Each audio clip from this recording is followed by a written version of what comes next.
All right, welcome back to another session where the I'd Rather Nots take on Gaia. Um, it's been a little bit of a break, maybe 2 weeks, I think. So, who would like to do our recap? Anyone specifically? I would struggle greatly with a recap, I think. All I remember is that I met my new best friend. That's the end of that session. Your new best friend being Being Oliver, Being the unification agent.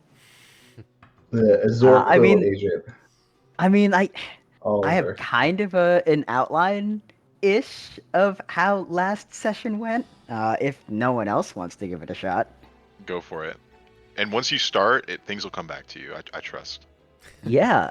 So I mean, last I remember, the party had all basically gathered in their own way in an attempt to eavesdrop on Polly's meeting with the rest of his compatriots, with the expectation that Polly was going in to kind of like try and really assert the need for additional support for him and Leafside and discuss all of the strangeness that had been going on nearby his town and the actual meeting itself of the dinner and the service of like bottle service and everything was just kind of it there was a very business like corporate aspect to them discussing all of the different financials of how all of the different branches of the church were doing, and different requests for like additional funding for reconstruction of certain church buildings. And as we continued further and further along in the meeting, it came time for Polly to come up and speak. And I believe we were all under the impression that he was really not that imposing of an individual until he began to actually speak. And a different side of our old friend Polly began to emerge, where he'd become much more assertive about this game of sorts that all of these individuals seem to have been participating in. At some point, one of the guests had begun to choke out as if they had imbibed some level of poison. That Polly ended up stopping in what seemed to be some display of power, at which point the meeting was adjourned, and I believe Polly stormed out of the room before that. And I think the main individual we were trying to initially look at, the name's escaping me right now. I think the party, in general, tried to sneakily follow behind to see sort of what that reaction would have been and what was going on. Mostly Felix and Iris, I think, had accompanied quietly behind. We did find that there had been some agent, some spy of some kind, who had been placed here in this manner to try and get more information about the individual we were tailing. That person ended up dying, straight up having what I can only describe as having their soul removed from the body and leaving it completely desiccated. Um, we ended up taking that individual's body and hightailing it out of there, crossing the pass, with, I believe we wrapped it up in a rug and hid it in Mori, crossed the pass, and then headed off to where we believed Polly was staying, so that we could kind of regroup and be like, hey, what the fuck was going on? But instead of Polly there, we ran into Polly's retainer, for lack of a better word, I think. Who would let us know that he had not seen Polly since that meeting. And when we expressed some level of concern and just sort of like what we had kind of found out, we went upstairs to a private room to kind of like discuss what was going on, where I'll guess it was revealed that there was a lot more going on to Polly and all of this than we had discovered. The individual who had been killed and had her soul sucked out was the compatriot of the retainer of Polly. To which I guess we're finding out that this retainer and there's a level of influence here that like this kind of activity is the evidence they need to prove that Turia isn't able to govern itself on its own and needs to be annexed back into Ostanza, and there was a whole political motivation going on to that. But I think trying to rediscover Paulie was going to end up being our main goal as the session concluded, because goddamn, what the fuck is going on with him? Yeah, where is he? Where the fuck is Paulie? Paulie's in his villain arc. Paulie's in Paulie- his villain era for real. He's the BBEG. Okay, yeah, that was very well said. I don't think you missed anything. So you have a choice. You can choose your D4 inspiration, or you can choose the reroll on the loot table. That is up to you. I have no idea what we're going to get involved in today. I'll take a D4 inspiration because I don't know whether or not we might be looting anything. Okay. You will I get- can add the name Sulan to Yes. of importance at the meeting. Yes. Sulan is the Septon, the guy who led the meeting, the head of the chapter, if you will, chapter meeting. And the guy we're talking to, his name starts with a T. The guy. Thaddeus? Thaddeus. His Thaddeus, real but name. His name is cover name was Oliver. Thaddeus, I think. Yes, Yeah. Oliver Oh, is right. his real name, and Oh, he's part Oliver, of gotcha. an organization. The Azure Quill. Yes, the Azure Quill. And then there was that Talia lady that looked like she was from Shikumo that was shapeshifted, and then I lost her in the crowd. Yes, That's right. you sure did. Also, apparently Jeb is also. Oh yeah, Oh, also Jeb is like an Jebediah is undercover apparently spy, like an that's right. undercover, pretending to be an Jeb absolute is fool. We gotta deep go back. undercover. I love that for him. He is He's a like sleeper real agent. deep. Like Alright. actually asleep, you know. Yeah, Hey man, he's not drinking on the job. It is his job, you know. All right. commitment. We pick up in the tail end of that conversation. Oliver is standing in front of you in the room of Polly, who has still not shown up after what has been approximately 3 hours. It's well into the later evening. From what you guys know about the situation in this specific, civilization, the Grove, the Pass and the Swift are both not accepting any people to or from, and without explicit order signed by, of course, the Septon himself. That being said, we will pick up there. Shortly after the conclusion of that conversation, Tom, or I should say Therathari, you get a message, a reply from Tenley. Now, Paul, I know you wrote down what you were going to say. I think it might be worth saying it in Tenley's voice if you can reach back. Yeah, let me go grab. Okay. So here, Archive informs, prioritizing Lightstone. Syndicate's not responsible for the action after the investigation unless paid further. Necrosis likely man-made. Will inform Amara and try to learn more. All right. and He's then- gonna replay that in his head. Okay. Yeah, Paul, if you want to copy that and paste it into general, that Yep. would be perfect. That works too. I was coaxing Paul to say it again, but this is better. I think Paul would need to say it a few times, so I'm happy to have it pasted. Yeah. Yeah, a voice that fills your mind, one that you haven't heard in some time, that you are happy to hear, reluctant under the circumstances, but nevertheless, there are assertions or affirmations there made that things are being handled, the information is being distilled to those in the network that are trustworthy. I guess, Therathari, we can pick up with you. Oliver will take a seat at one of the desks in that room and just kind of sit and think about what's all that's happened. He just lost an ally, a friend probably, and has spilled the beans on something very secretive. So he's kind of taking that in with a heavy hand, or heavy heart rather.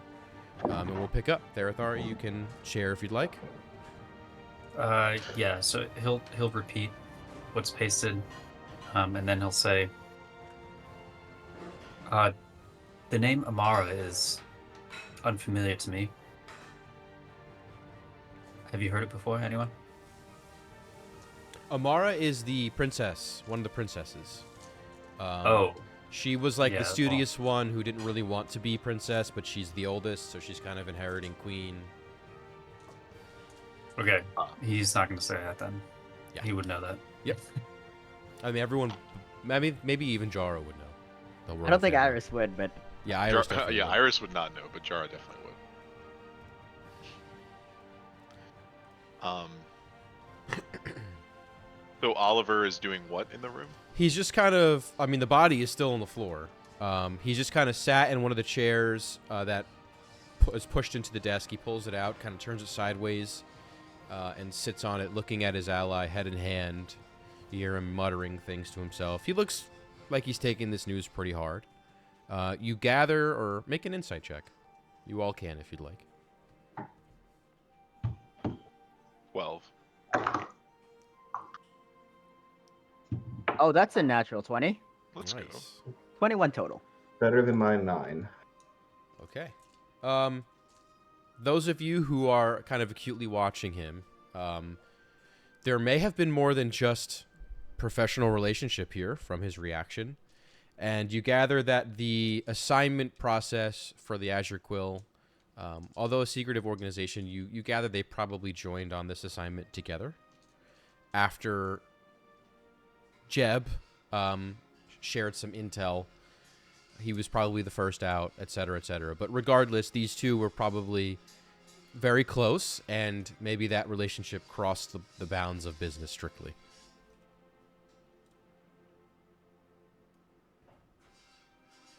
Well, I think we need to focus on actionable next steps. Oliver, do you have or know of any way we could possibly track down where Paulie is? I know like things kind of go on lockdown here at night. Sorry. I suppose I could do it after I rest a little. I've kind of spent today on those types of spells, but I have a way of finding Polly. Just not anytime soon. All right. Do any of you other guys have a way of locating someone? No. I do not. No. No, nope. I think our energy would be best spent, or time rather, would be best spent regaining our energy. Do you think that he's in mortal danger? Well, he kind of had like a. He had one hell of a monologue. I'll say that when he was after he got done talking and stormed off. I don't know if his life's in danger, but he also didn't. It was very uncharacteristic of him. I'll say that. Like he seemed like he was so nervous beforehand, and then all of a sudden it's like a switch went off. Was he possessed? He seemed. I mean, he seemed. What's the word? Sorry, I'm just in a brain fart. Figuratively, he seemed figuratively possessed, not literally. I don't know if he was literally not possessed, but Yeah, this doesn't sound like Paulie. I mean, granted, I've only known him for short bursts of time, but through those short bursts monthly, I mean, he seems very stoic, calm, even compassionate, I would say. well, he definitely wasn't calm. I met with him before the meeting. We'd taken a walk around the church, which, by the way, all right, hold on. Tony, you told us that you saw him casting a spell, right? Like that's something that you told us already. Oliver, you saying? Yeah. Like when we were back at the church. Yeah, I would have told you that. Yeah. All right. Well, I was walking with him before the sermon in the church earlier that evening, and we saw that you went off to a side room and cast a spell, and at the same time there was like someone invisible that was like tailing us that Iris saw. Were those things related, or was your spell different from that? I wasn't aware I was followed. Perhaps I should be more aware. Part of the reason why I cannot find Paulie right now is because I keep saying Paulie. He's going to say Paul.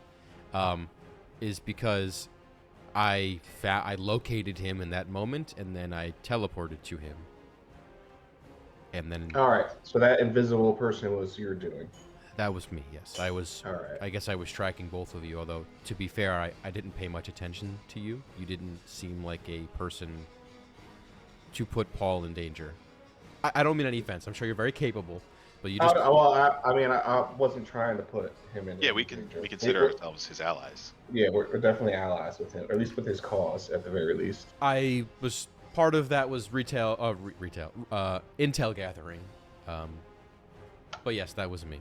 Just making All right, sure well, he was okay. Let At least that solves one mystery. Let me ask you this. You say you've always known Paul to be a calm, mild-mannered guy. Mm-hmm. Now, are you aware of something we discovered back in Leafside about his necklace? Do you know about this? Oh, this is a good point, Felix. Like his pendant? Yeah. What is that? What is your understanding of what that is?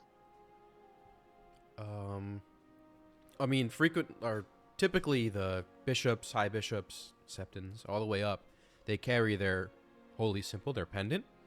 I'm not sure if you're implying anything was wrong with that pendant. Well, do you know where they get the pendants from? Typically when they are in like seminary school or are studying to be in the Pent Academy, studying to take up the cloth, part of the process of doing that is aligning yourself with the deity you'd like to study, and then there's a ritual that happens in which you're given a pendant to keep, as part But Paulie of. would have had his for how long? As long as a while. he's been a bishop, that's Well, part I of think- the graduation. I think it was process. tampered with before then. Tampered with? What do you mean? Like magically? So when we met Polly, we sensed a strong like necrotic aura, specifically I believe the aura of like Vecna, coming from the pendant, and we dispelled it. And when we dispelled it, it was as if Paul, like, his personality kind of changed, and he regained all these memories, and like he realized that he had been sort of controlled, or I guess maybe like subdued by the pendant. He's gonna flip through his book, like his notepad. Huh. When I was tailing the Septon, this is maybe 2 months ago, it was a particularly, I think it was around a full moon, if not close. I got a sense of something similar off of the Septon. I don't know if it's Vecna, and he kind of like the way he says that. He looks around almost instinctually. Like a he who shall not be named kind of thing. Yeah, Okay. Tom said he's having some Oh. Discord glitches. But regardless, I found that aura to be present around him, strong enough for me to notice it. Well, it was very powerful magics. It was like of the 8th level echelon of power, and with regards to spells. 7th or 8th. I think it was specifically. It was 8th. I have that written down in my notebook. Okay. And A it was specialized some level sort of of tethering essence, right? yeah, it was like a modified version of Tether, but it was connected to Paulie's intelligence, so it was directly impacting his mind in that way. So do you have any leads on who that might be? Is our best lead the Septon, or are you ruling him out because of the For right spell now, we definitely don't have any leads. This is all, mind you, this is like 2 days worth of finding out for us. Do So, you? like, Typically, we carry our notebooks. Did you happen to find? He's looking around, asking essentially if you found a notebook associated with his fallen ally here. I don't think so. I don't know. Would it still be honor? Oh, he checks, and it's not there. One of you has it. I know. I don't know if they want to say it, so I won't say anything. I wasn't there, Just so it's genuinely definitely not forgetting. me. Hold on. I did not find it. Okay, sorry. Mama's back. Thuri is here. He briefly caught the end, so he's gonna pretend that he was daydreaming a little bit, and he'll pull out from his bag. Could this be the one? Ah, yes. Do you mind? Go on. Until search through, kind of. I believe when Therathari had perused this initially, I had mentioned her talking about possibly the Septon not going outside during certain times of the month, during certain lunar cycles, this kind of thing. So it backs up the fact that what Oliver is saying, or has discovered, or sensed in some situations, may hold water, but nothing mentions Vecna, nothing mentions any rituals. But there is an implicit ritual, maybe, where some people show up to the manor and don't leave, or are never seen again. The Septon's manor. The estate, correct. Yep. Yeah. So Oliver will share that with you, and maybe Therathari will add some color, and he'll say, well, this looks like at least he's up to something. This is more than enough to get support from my officials. I mean, this is a smoking gun. I made that up. I don't know what a gun is. A smoking torch. So what happens now? I mean, what's your end goal? Are you done here? Are you just leaving? Going back to your higher ups? Well, I think I have all I need. I have confirmation. I suppose. But what about Paul? Yeah, I was just gonna say. I suppose finding Paul to get a full circle here may be a good idea. I don't know if it's required. Are you aware of the dragon as well? Oh fuck! I don't know if we The dragon, mentioned that. like Sorry, we don't like know it's a Bahamut? dragon, right? Is that what you're talking But about? I think we have like a good idea that it's dragon. Well, all right. So you know how there was Jeb, who we learned is one of you guys. His theory was that there was something happening in the swamp, and there were some creatures and stuff up there, or whatever. That's where the corruption's coming from. Well, we took a mosey on up there, to get our eyes on what was actually happening. And there, amongst other creatures that we killed, one that we didn't kill that actually kicked our ass was like a giant kind of swamp lizard thing that I'm guessing was maybe a dragon, based off of the size and ferocity of it. In the swamp, yeah. It was in the water, swimming around, and then it popped up, kicked our ass, and then we ran away, pretty much. Well, the way we usually work in the Azure Quill is we don't share notes in case one of us gets caught. It, spreads out the information, limits the blast radius. So I haven't heard this from Jeb, but if there's legitimately a dragon, it's confirmed in a swamp, undead. Yeah. It seems like the undead is the running theme. Yeah, it was definitely necrotic. It was like some corruption in the land. And which is why we went to this meeting anyway, because there was Paul has never shared this with me. This is the first I'm hearing. There is something, a group called the Syndicate, that came to investigate, that I'm assuming Sulan sent out. Yeah. And they had a report, that said that the soil was like 65% dead matter, 8% necrotic and corruption, and then they did nothing about it. So that's what we actually had our friend look into, the Syndicate, and I guess word came back that they don't seem malicious, maybe just incompetent. But I'm assuming Sulan sent them out, so it's still maybe he chose the incompetent group to rule out that nothing was an issue. You said the Syndicate? Do you have a name? Inspector Wyatt? His name has come up before in conversation. I've heard the Septon.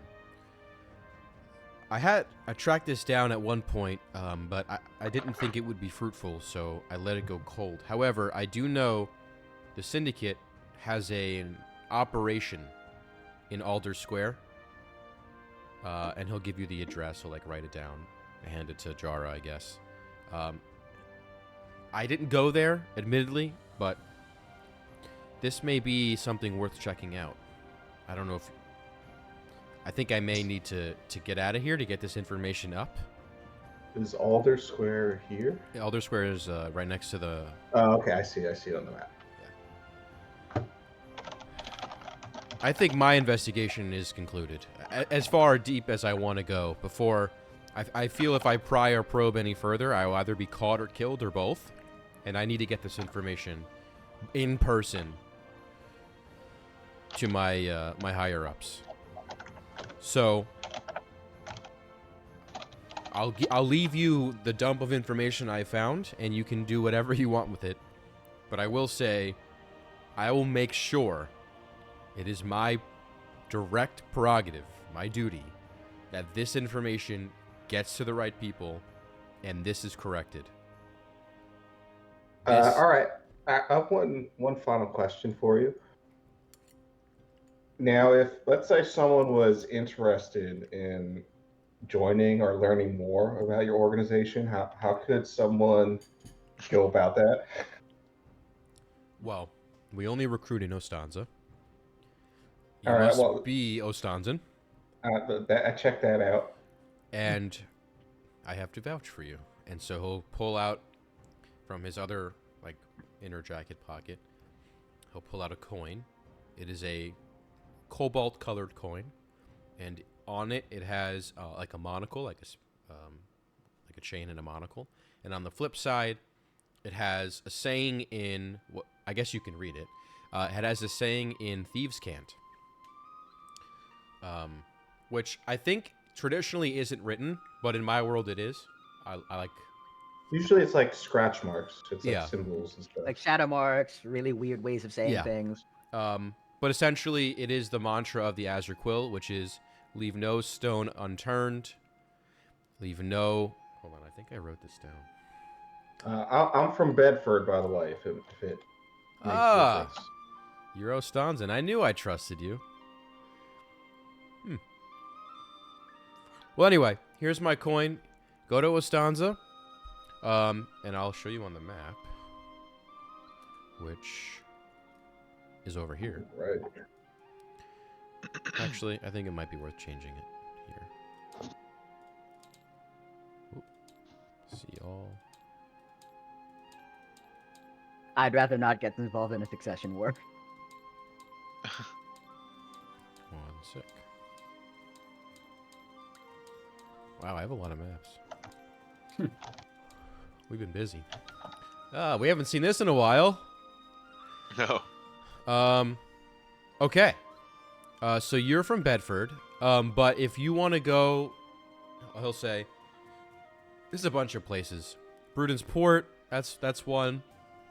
All right. Our Yeah, longest- I did some travel out of Brudensport a while back. Yeah, our biggest stronghold is obviously in the capital. Lothros, we have some presence in. Eastport, and then the Vale. The Vale is really our second largest. So if you wanted to All go right. there Well, too. actually, our paths may eventually take us to Lothros. Is that right? What for? Yeah.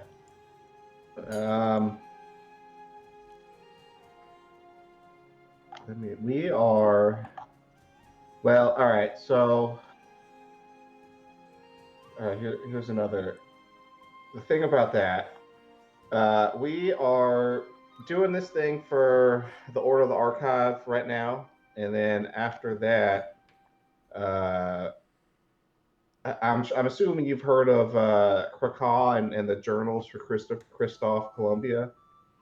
Well, I mean, the journals are folklore. I didn't know they actually existed. Yeah, there's rumors that one of them is lost in Lothros, and so we're kind of heading there to see if we can figure that out. There's some other people that are heading there that we want to get some more information on too. All right. Well, if you're there, and he'll think about the best way to tell you. If you hand that coin really anywhere, to any bar, any tavern, any shop, they'll get you where you need to go. Okay. It's a little bit more difficult in some of the places we're less present in, but if you're going to go to Lothros, you'll have no issue. Yeah, well, I think we're heading there, so I think it makes the most sense. Sure. He'll hand you the coin.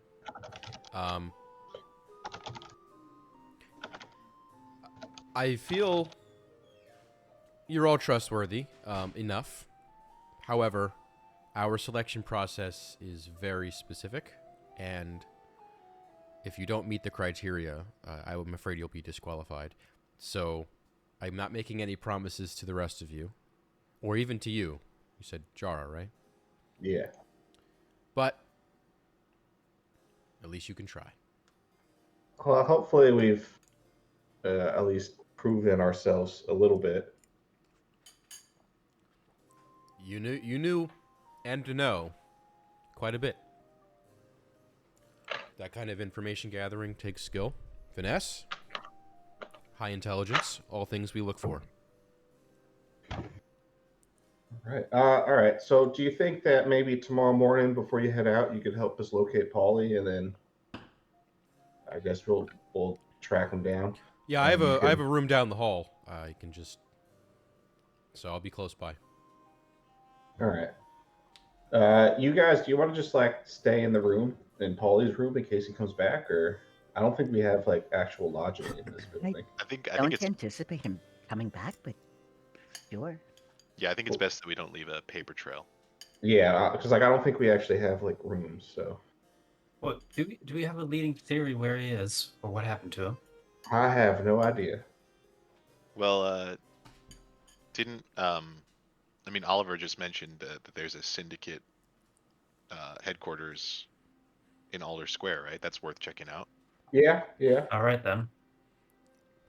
I mean, if y'all want to go over there, you totally can. It'd be tough to do without explicit permission from the Septon. What time is it? Way late, way right? past Pretty curfew. Yeah. Yeah. Yeah, I don't know if that'd be worth it. I think we might have better odds just heading out first thing tomorrow. Yeah. Let me go back to the map. Here we go. All right, well, I'm gonna crash down a few doors down from here. I'm gonna lay my head. This is a bit of an odd ask. Do you mind rolling up? And like as soon as he like looks at her, you can see he gets emotional again. Just forget it, and he'll walk out. Okay. Could see a man who is conflicted between emotion. He leaves, and you all stay. What would you like to do? You have downtime here. You can spend an hour long resting or short resting. You can bed down for the evening. Yeah, is the idea that we're just gonna go to sleep and try to find him in the morning? Well, I think so, yeah. Did he take or leave the body? Because He we did need not to deal take. with that. He did No, not. he left. He left the body with us. Okay, we should figure out what we're doing with that. Yeah, that's a valid point. I don't want to be disrespectful. This is definitely an important person who he seems to have some sort of connection with. Should we have asked for his input on how? I got the impression he wanted us to do something nice. Yeah, maybe is there a graveyard nearby? Maybe. In the Do we- yeah, on the outskirts of town. All right. Outskirts being this side of Yeah, town? Like, there's one on either side of the lowers and the uppers. Maybe we try to bury her somewhere nice over there, where another dead body wouldn't be too out of place. yeah, I think that could work. Are you doing that this evening, or is that tomorrow's activity? I think it's probably better to do it this evening. Yeah, it's probably better to do under the cover of night if Okay. they're going to do it at all, I would imagine. Are you all going, or are some of you staying back? Okay. Therathar is going to try to. He'll go along as maybe a religious authority in case they Smart. are asking questions. Yeah, their authority, yeah, that Iris sounds will go like with as a good well. idea. Okay, so you all go? Yeah, I think so. This may be the one place where Mori fits in. Yeah. Congratulations. All right, fast forwarding. The only thing I would like... I did actually have... Yeah. Iris wanted to ask a couple of questions while they were on the way to the cemetery. Absolutely. So, as everyone's walking, Iris will, after having taken into account all of the information and kind of not really finding a conclusion, will just sort of pipe up while everyone's walking. So I'm lost now. What are we doing here with Polly? I think we're gonna try to find him in the morning. Yeah, I think we should try to find him. Okay. This might sound silly.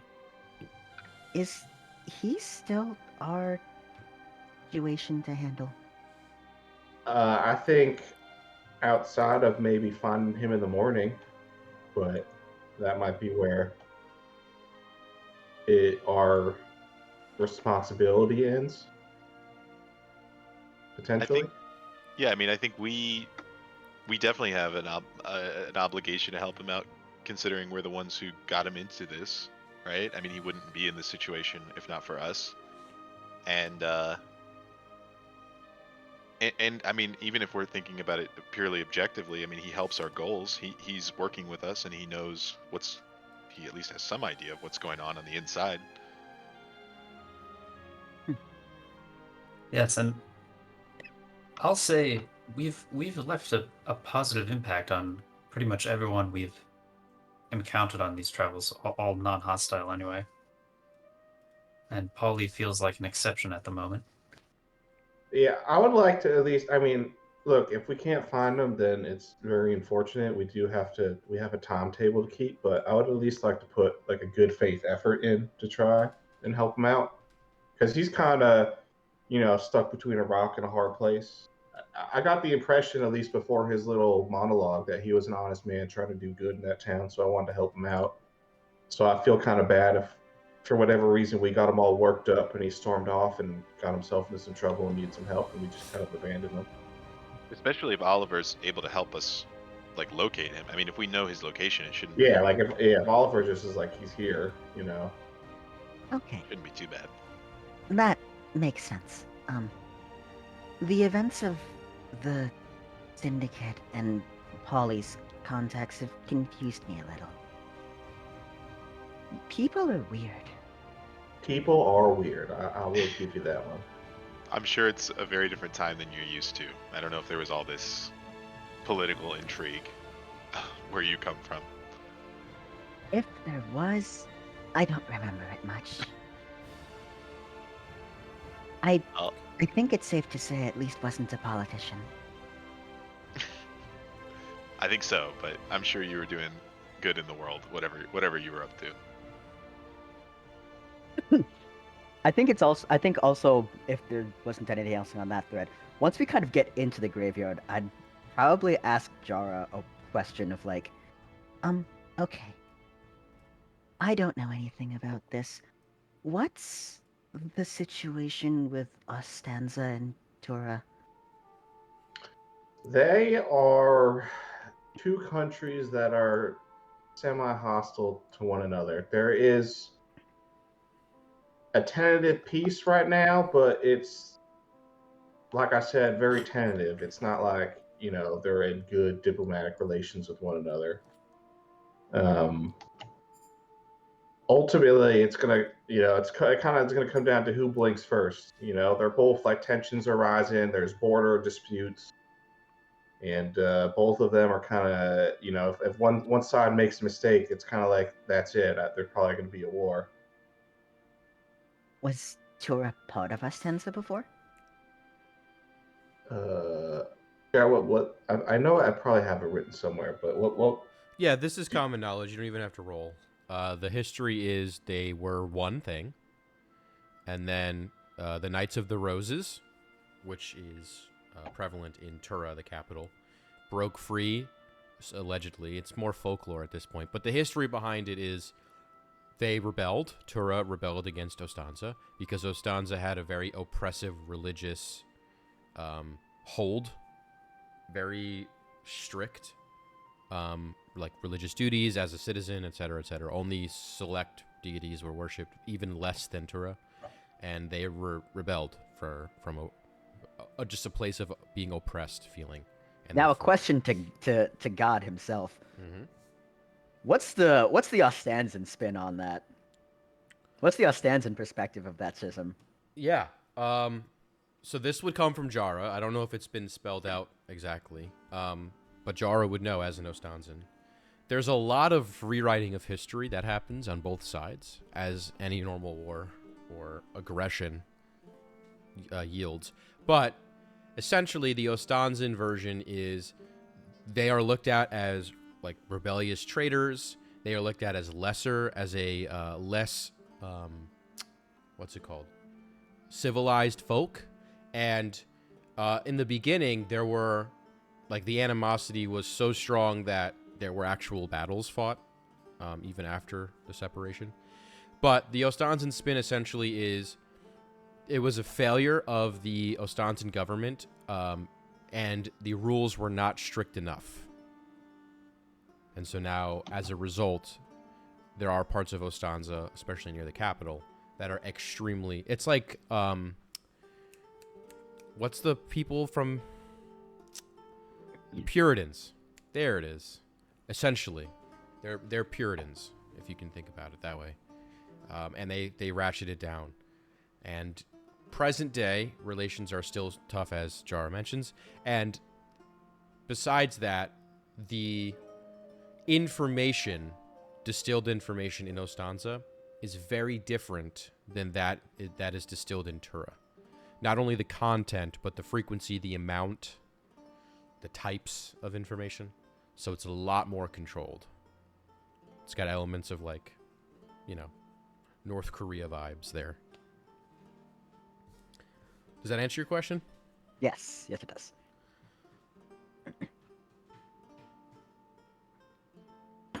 So, you want to help Ostanza? Not necessarily. I just seek to my ultimate goal. All right. If we break this down on a fundamental level, I mean, This is why we're digging up Yeah. a ditch for the corpse. Tura and Ostanza both have different philosophies, but the root of both of their issues is much deeper than this one is strict and this one is lax, blah, back and forth. I think it comes down to just a fundamental flaw with the type of ruling class that they have. The corruption and greed of both countries isn't great. So I'm less of trying to help one government versus the other, and more about helping the people and doing the best I can on a more personal level than on like a this continent's good, this continent's bad kind of thing, Okay. or country rather. Okay. So like when you're talking about like trying to correct, like I mean you have people from this Ostanzan group is here in Tura, trying to help Turian people, and that's really what I kind of relate to is it helping people. It shouldn't really matter if you're Tura or Ostanzan. It should just be about this person is in need and I'm capable of helping them. And those in power quite often don't share that same kind of view. That's for sure. I see. Okay. I understand now.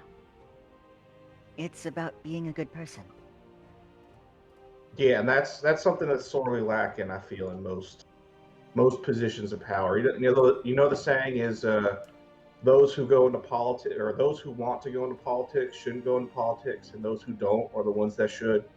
I feel like that is kind of at play, right? All the good people that truly want to help hate the power and bureaucracy of it all, and only the people that want power for corrupt reasons are the people that eventually go into those type of positions.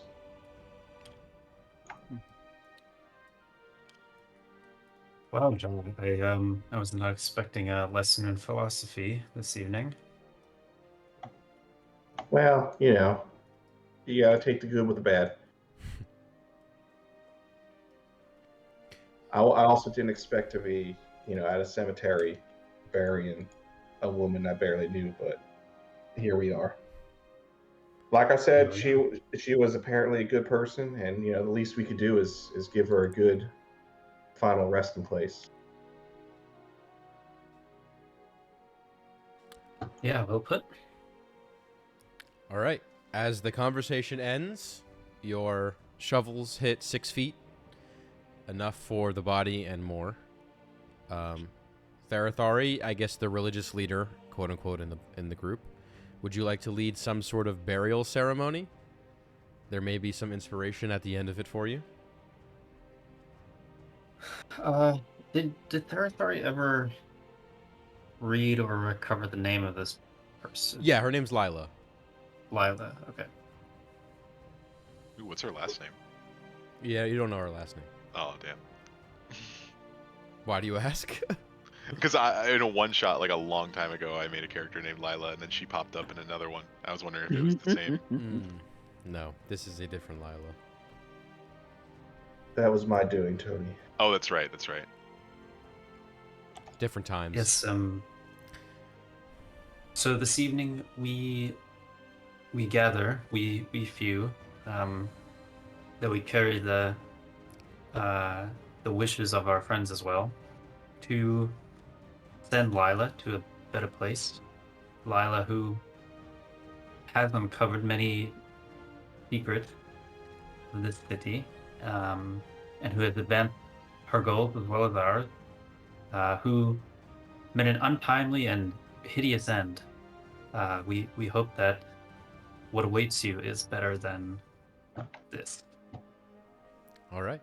Make a religion check with advantage. Is there any god or lesser deity that you were praying to in general, or specifically, rather? I was Bahamut, actually. Okay. All right. What is your roll? 11. All right. Despite knowing this person for, I guess you never met her, only in death, you were able to surmise a rather good speech and lay the corpse down for its final resting place. You can take a D4 inspiration. That does not expire, so use it as you wish. And you lay the body down and begin to fill it in. One thing you do notice as you fill it in is... Oh, I sorry. As yeah. we're filling it in, I want to throw in her necklace that I haven't. I was just looking through my inventory for anything. Oh, got it. I have her necklace to helm, or Sure. a necklace that's like Yeah. You could place it on her body as well before you start throwing dirt on her. Okay. The one thing you notice after you kind of pat the top down, in this, I guess, unmarked grave kind of now, the grass around this area, and maybe in like a 3-foot radius from the opening of where you, or not the opening, but the patchwork you just did to close the grave, begins to wilt. As though on her, or her aura is particularly poisonous. Maybe poisonous isn't the right word, but necrotic, if you will. Necrotic, if you will. If one of you, if you'd like, can make an Arcana check. Yeah. Yeah, sure. It's gonna be a 25. Jeez, hey. Yeah. Definitely necrotic. There's two things you notice aside from the necrotic energy or arcane energy. One is it's so strong that the normal means of reviving someone will not apply to her. She is that far in the next realms. Beyond the veil. And the second thing is, when things are this necrotic, yes, they tend to spread, but also they tend to reanimate. Okay, it's once we get to that Iris will. I think we're going to have another problem. We should dig her up because she might come back to life and not in the good way. What if we like just remove her head and put it somewhere else? Yeah, is that like does that work? Is that a solution? I'm not sure. Can I- Necrosis like this tends I- to spread. Can I roll knowledge undead? Well, I want to do it. Can I do an Arcana check on that? Like, if we remove the head, would like that prevent the reviving? But Well, Iris rolled a 25 Arcana. Okay, fair. I would invite you to maybe do another skill check if you'd like to, maybe. But Arcana, I think, is done for the moment. Could this be medicine? It could be. I'm not very good at that, so. I'll pass Or on religion? I'll do either. You can do religion. Yeah, I'll do religion that. for Also this. not good at that. I'll pass. It's 13. So your question is, if you remove the head and put it elsewhere or take it with you or something, if the effect holds, Yeah. if the corpse animates again. Mm-hmm. Let me hold on. That's a good question. It is.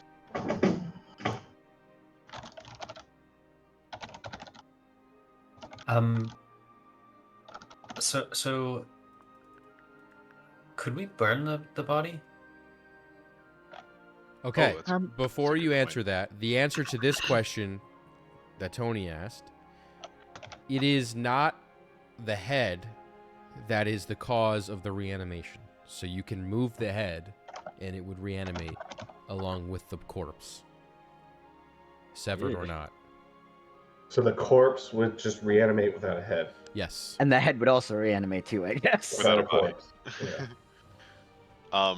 But I like Therathari's idea. Burning it seems All solid. right. Yeah. Do we have like some sort of radiant Yeah, burning, maybe?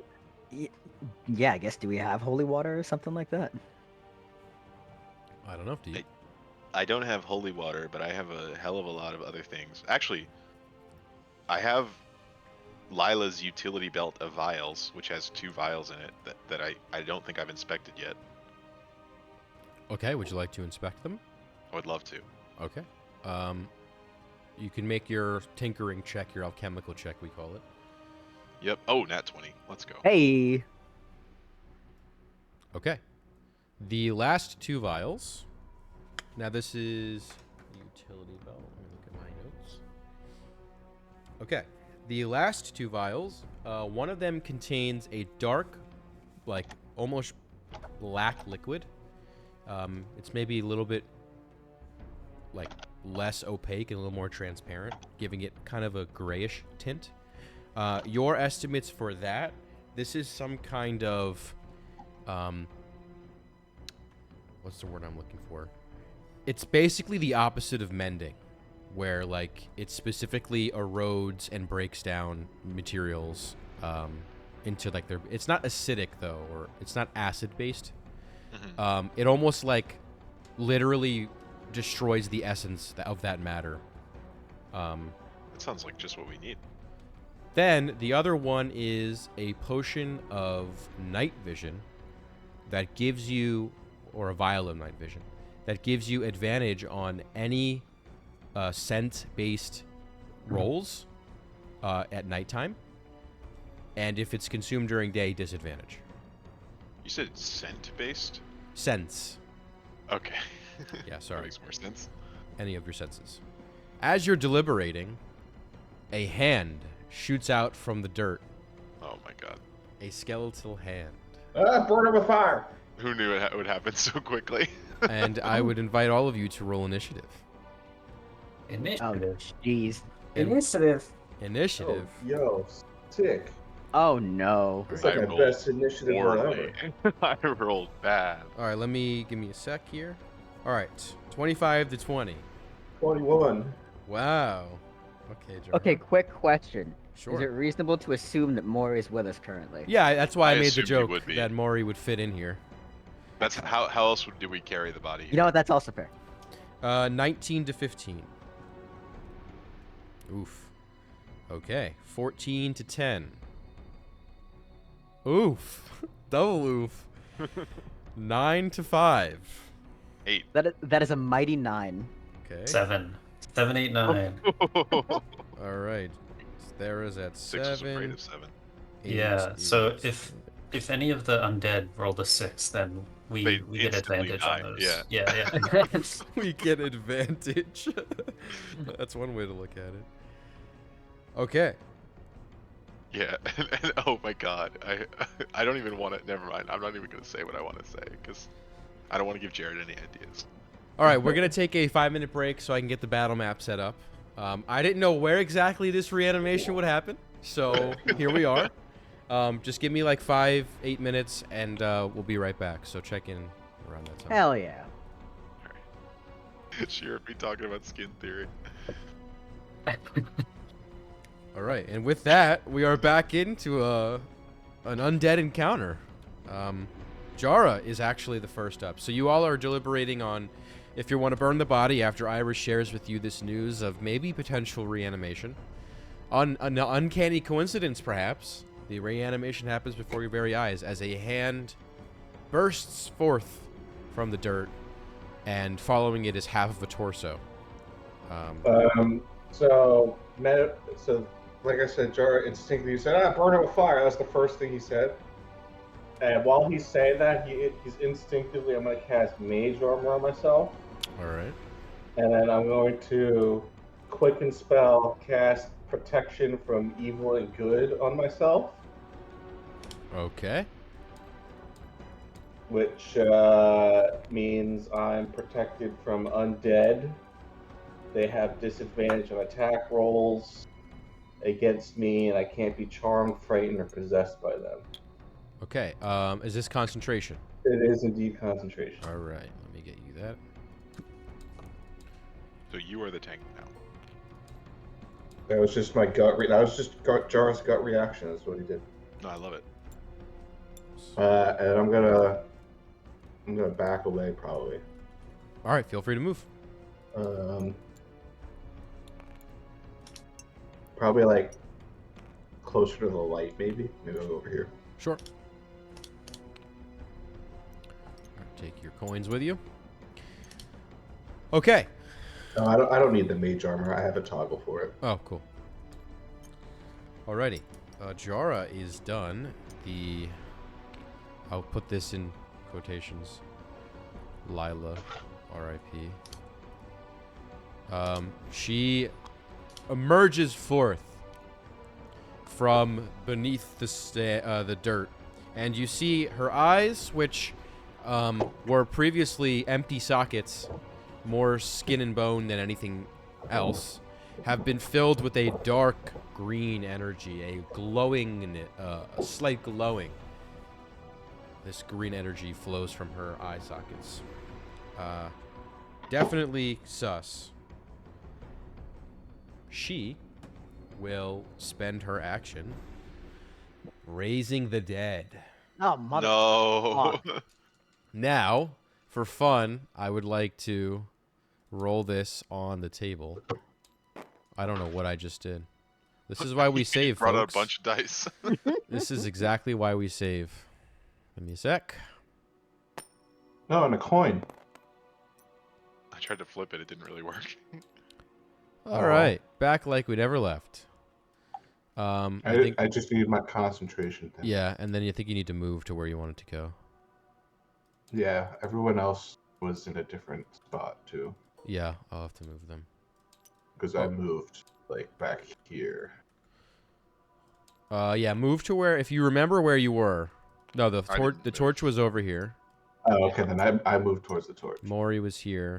Iris, I was right yes, there. right there. Thera And we was need there. our hexes. You sure do. They're not really great. Nope, not those hexes.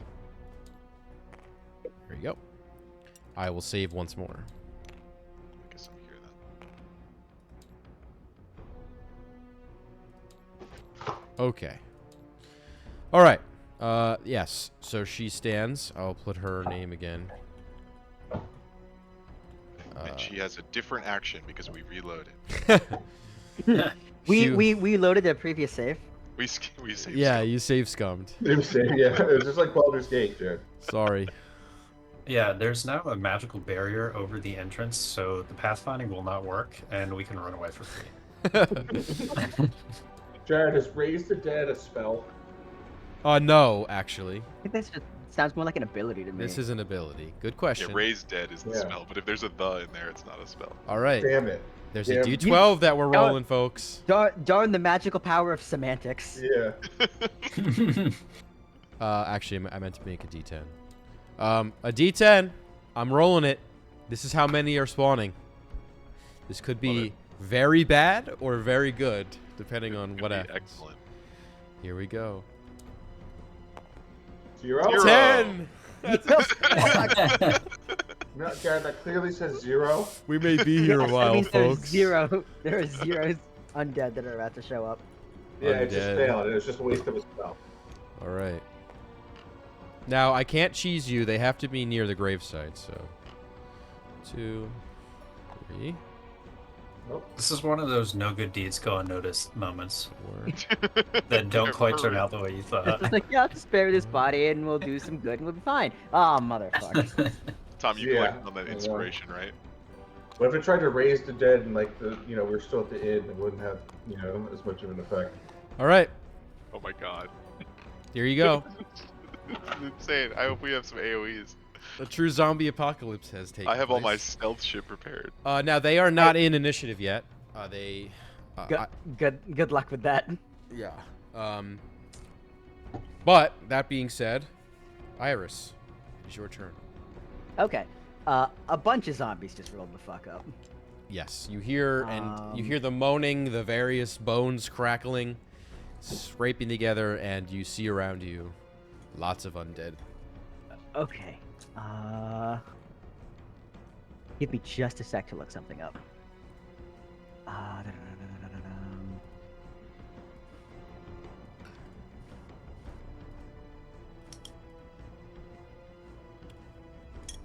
Okay. Let me see. How many enemy? 1, 2, 4, 5, 6. Jesus Christ, that's a fucking lot of bodies. There should be 11. There's 11. There's 10, including Lila. Okay. Lila seems big honcho here. There's just a lot of mooks. Okay. Kill the big honcho. Action. I'm going to prime the all-purpose tool for a new cantrip for the next 8 hours.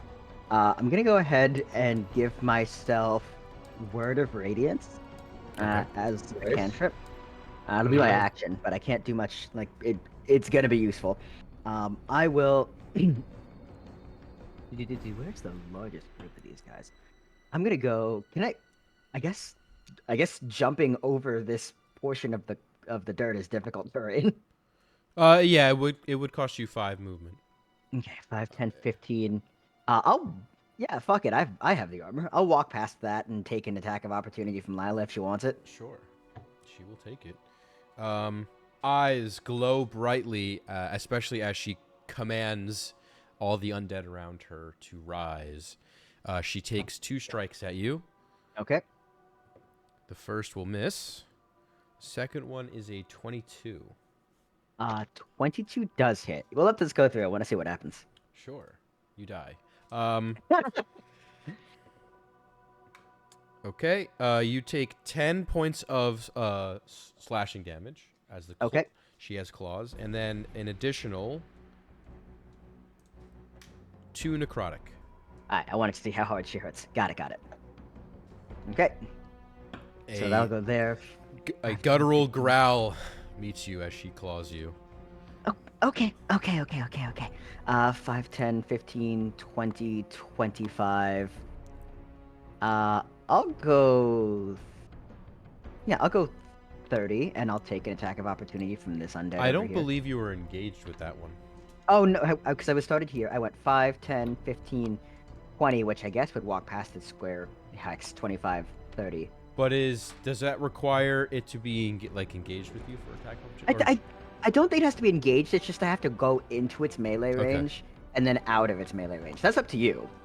Yeah, I was under the impression that I'd be yeah, taking another hit. I believe that would be as well. Okay, so then 2 more swipes.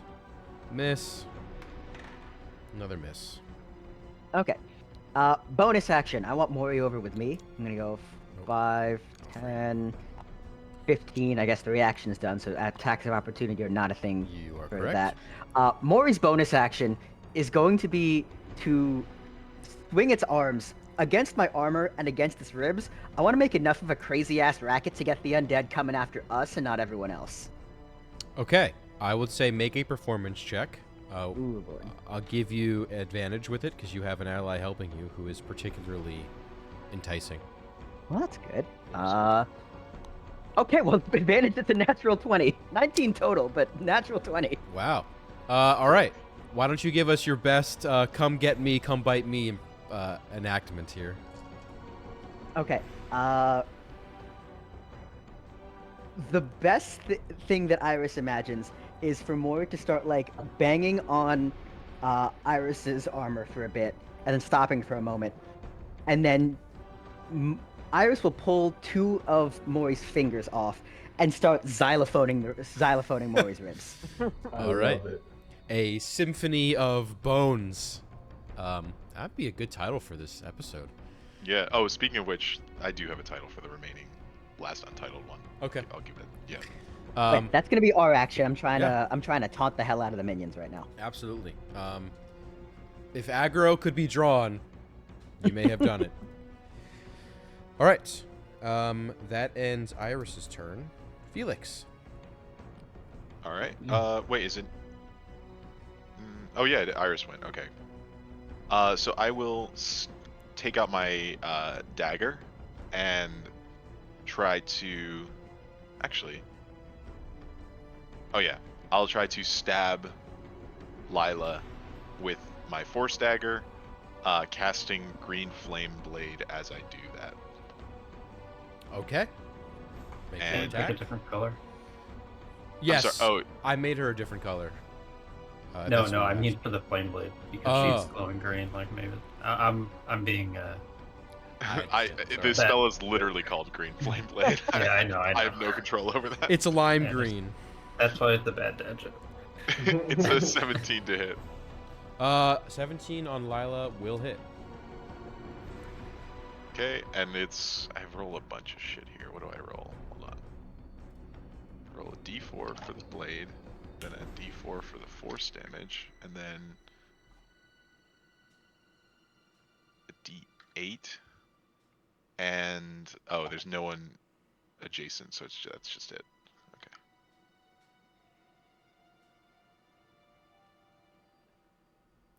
Okay. And it is. Hold on. Do some maths. I don't think I have it right here.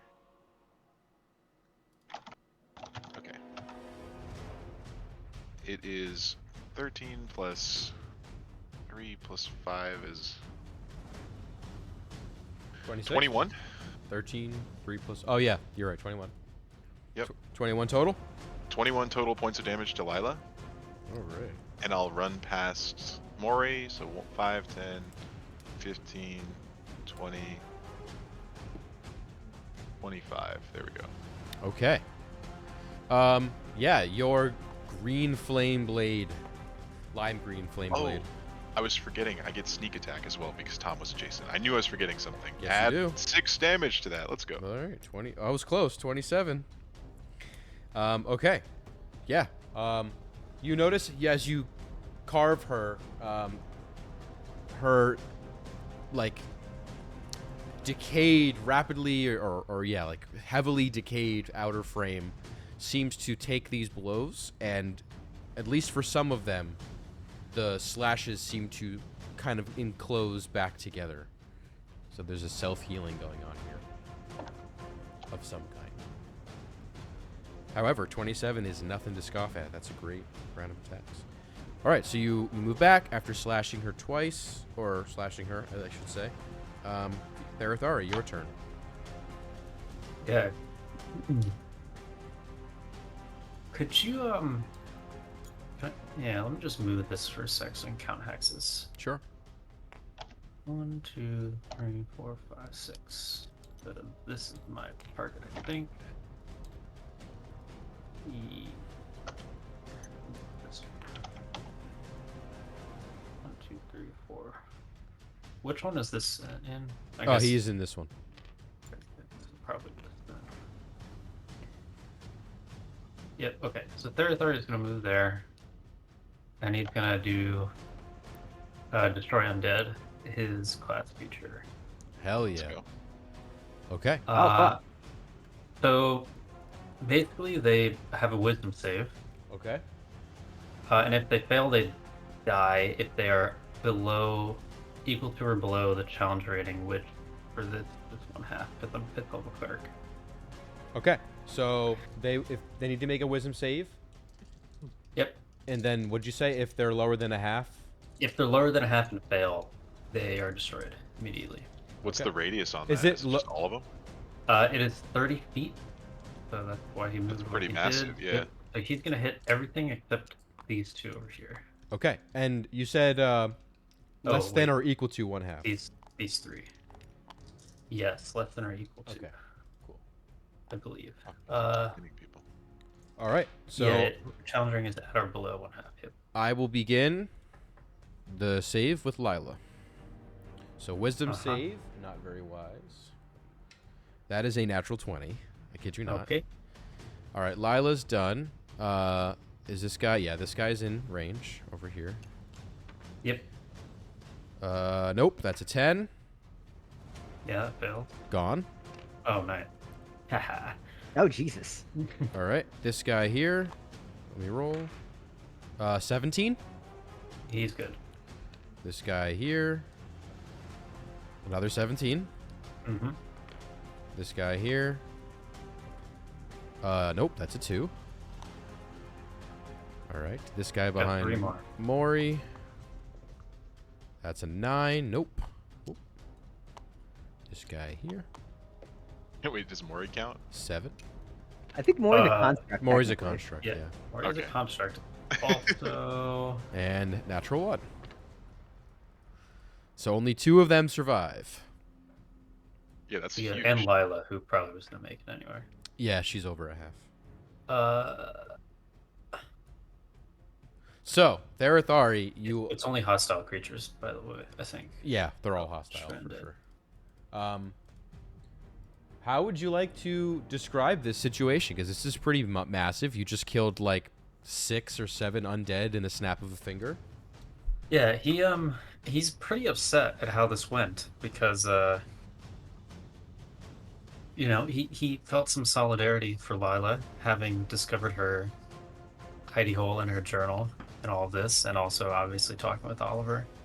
And now look at what these awful forces that they've been fighting since the goddamn Moriarty estate, is that right? Mm-hmm. Come back yet again. So he's kind of mad. So he like literally explodes radiant light in frustration. And as he does, around you falls, once lifeless, now lifeless again, corpses back into the holes from which they came. All but 2, and obviously Lila. Well, and the 3 outside the. Oh yes, and those 3. He killed half of them. Which Yeah. is, yeah. That's we'll take crazy. those. It's a crazy turn. Okay. Yeah, we definitely take those. Thera, you I think that's your whole turn. I think unless you have a bonus action. Well, he could do a bonus action. Let's see.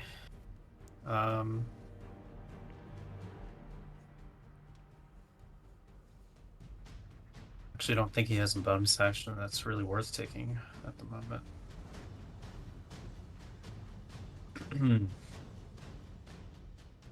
Right. That'll be his turn.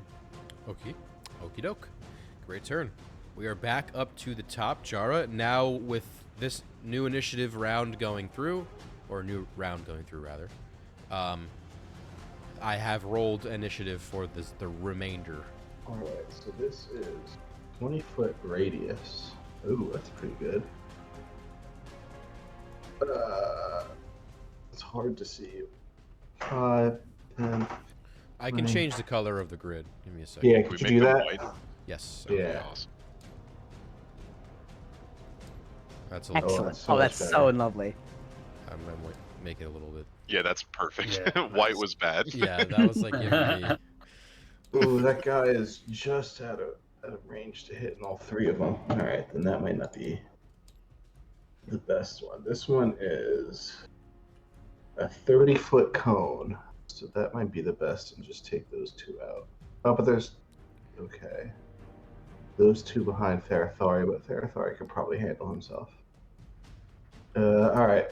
5, 10, 15, 20, 25. Oh. I want to move under the tree. Oh. Oh Ow. no. Uh-oh. Are you gone forever? No, No, I'm he's here. on the ground. I can't get under the tree. It might be a weird hitbox thing. You might have to just like throw yourself. Well, I got it. Oh, All right, stand yourself up. I'll move you. Give me a sec. Okay, I'm actually fine about where I am. And then I'm gonna turn towards those 2 undead that are behind me, and I'm gonna cast Rhymes Binding Ice. oh shit. These 2 here, yeah? Yeah, the 2 that are behind me that are lined up in, Yep. in a line there. So it's a 30-foot cone. They have to make a Constitution saving throw. On a failed save, they take 3d8 cold damage and are basically encased by ice for 1 minute or until another creature uses his action to break the ice away. Okay. I will roll 2 con saves. Natural 20 Damn it. and a 2. All right, so whoever got the 2 failed. That's this guy. I'll make him blue so he looks like he's in ice. What is that ice mechanically? Their movement speed is 0. So they basically just can't move. But it also says, and it has to use an action to break it, or another creature has to use an action to break them out. Okay, so it can break itself out? Yeah, but it has to use an action to do so. Cool. The one that passed just takes half damage, so I'm going to roll the 3d8 damage on it. Okay. Oh, nice. So 14 damage to the one that failed and 7 damage to the one that passed. All right. So Undead B gets 7. Or 14, excuse me. 14, yeah. Undead A gets 7. Okay. All right. Does that end your turn, Jara? That will be my turn. Okay. With Jara out of the way, or done rather, Lila will use a lair action as being in a cemetery. You feel beneath all of your feet hands come up and try and grab your legs, holding you down. I need you all to make dexterity saving throws. That is the worst kind of saving throw. F in the chat. All right. Yeah. We'll start with Mega Felix. F. 22. Felix 22. Well done, Felix. Therathari 9. 9. Jara Big ol' 5. 5. Yeah. Would you like to use your inspiration? I considered it for a sec, but like there's gonna be worse stuff Okay. to want to turn. All right. Iris. So Iris got a 4 and Maury got a 9. All right. So, everyone but Felix, you are... Your movement speed is 0, Damn, he did the Uno reverse alright. part to me. and you must spend your action breaking free. Wow. He It's legit the exact just, same he position. legit just Uno reversed me. So, Well, hey, that zombie has a choice to do nothing. We have to. True. It's worse. yeah, so Lila has commanded her undead friends. There's creative liberty here. There is a little essence of magic going on. Obviously, there's undead, but outside of that, you aren't standing over graves. This is more like an AoE, but with flair. Okay. So, that being said, that is her lair action.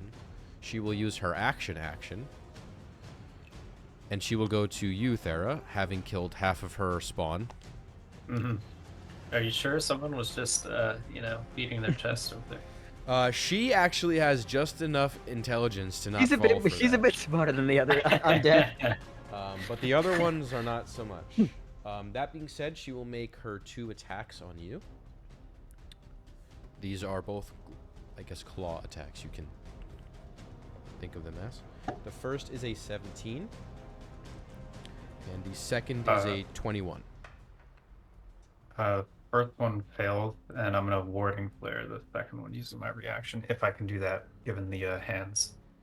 Yeah. I mean, you're grappled from below with your feet, so your Okay, hands are yeah. free. Okay, so both miss, correct?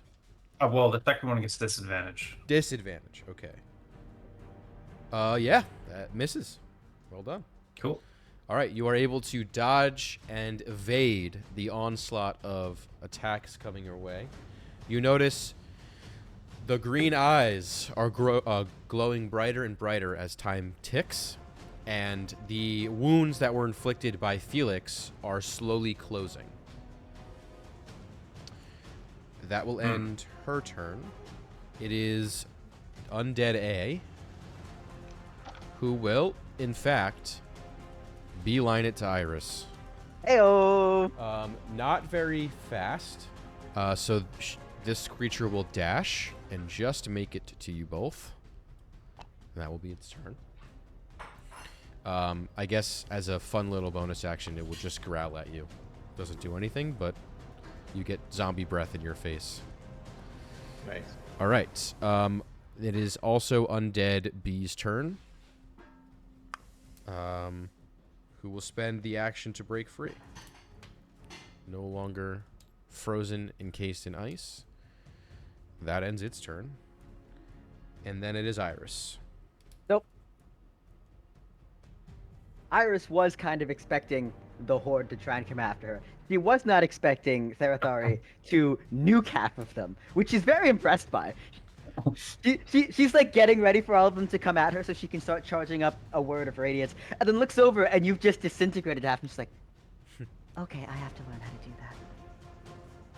that. So we are currently grabbed by the undead hands. I guess this is 0 movement. This is only one individual here. Yeah, we're just gonna go ahead and hack at this poor bastard with our gem sword. We'll see how far that takes us. Sure. Okay, 24 on the first slash. Sure. And a 21 on the second. Yep. Okay, it's gonna be 7, 8 points slashing on the first hit, and 4, 9, and 10 points slashing on the second. Ooh. All right. Not bad. You are carving into the undead creature. You notice here, too, some of the wounds are closing, albeit at a much, much slower rate than with Lila. Okay. Undead A is still alive currently. Correct. All right. Mori, Iris is going to command Mori with a bonus action. Mori's action is to break Iris free from the hands. Okay. Iris is no longer constrained by the undead hands. That's us. Okay. Felix, Therathar, you are on deck. All right, so just clarifying, this torch here is actually here, right? That wasn't just for lighting purposes? I imagine. I think it actually should be here. But yes, this torch is here. I imagined you'd need it for when you were digging. All right. So it is planted in the ground. Felix is going to step forward a little bit towards kind of the edge of this hole or pile of dirt, and cast Mage Hand. Okay. Let me grab a Mage Hand here. Do-do-do-do.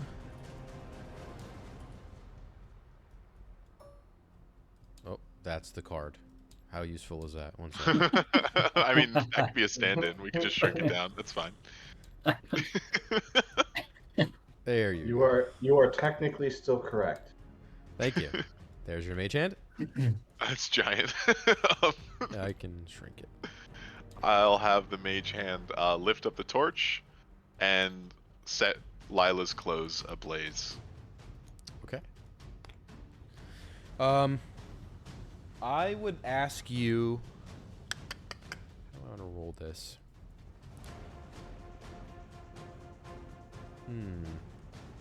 I don't think it would be dexterity because it's not your dexterity.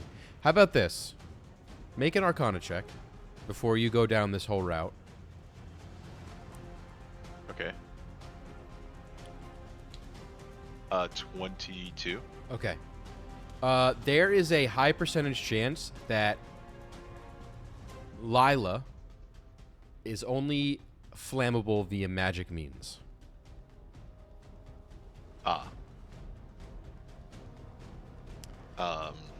And the reason you would know this is it is not uncommon for undead to have that kind of resistance. At least in my world. So, maybe not your run-of-the-mill zombie, but something like Lila. So, Okay. the reason I also tell you that is in case you want to do other things with your turn. Yeah, I'll do something different then. I would believe I was like here. I will not cast Mage Hand. Okay. I will go 1, 2, 3, 4, 5, and I'll do what I did last turn with Lila and just stab her in the back. Get a Okay. nice little sneak attack in there. That's a 23 to hit, That'll hit. and I'm gonna roll all the correct dice now for a total of 24 damage this time. Nice. 24 total. Combination of fire, piercing, and force. All right. Slashing into her back, you're taking off chunks of the flesh that remains on her skeleton. It's kind of strange fighting something undead because they are not receptive to pain. And so you are causing a serious amount of damage to something, and it is not moving. Interesting. As if it doesn't feel. And with my bonus action, I will drink my elixir of flight and Okay. just start levitating 5 feet off the ground so that these hands can't get me. Okay.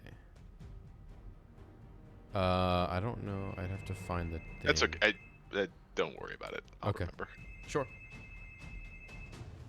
Someone at my door? Give me 1 sec. You got it? Anyway, okay. It is now Therathar's turn. Unless, Felix, you have anything else? No, that's it. All Sorry, right. I was just looking at Anakin behind you. Yeah. Okay. For clarification, do I have to break out of the No. thing, or can I Totally. just stand here? You could totally stand Alright. there. Perfect. He'll just cast Spirit Guardians. Okay. Baldur's Gate ass. No, you're just daring them to come at you now. Spirit Guardian. Don't bang on your chest. How big is the radius normally? Want to say 15. 15 sounds right. Yeah, 15. Is that too much? A little bit? A little bit, yeah. Still too much. That's an ellipse. That's That's 15. pretty good. It's about close. 15. Okay. Good enough. All yours. Well, it's just on him. Okay. So Lila and Undead D have to make a save. What save? It is Wisdom. Lila gets an 18. The She's other good. one, it's a 6. He fails. He takes a lot of damage. How many damages? 11 radiant. All right. C's on the board with 11. Oh, actually, Lila takes half of that. So 5. We round up 6. All right. They also have their speed halved in the circle. Okay. And That's pretty as a brutal for zombies. bonus action, I'm gonna do a bardic inspiration. I have dark vision, so I should be able to see Jara over there, right? Yes. So we're gonna make him inspired. You are inspired, Jara. So he wave of gains a inspiration. 1d6 Nice. for the next 10 minutes. Okie doke. You'd love to Anything see else it. you'd like to do, Therathari? That is everything. Great turn. All right, Jara. No fries.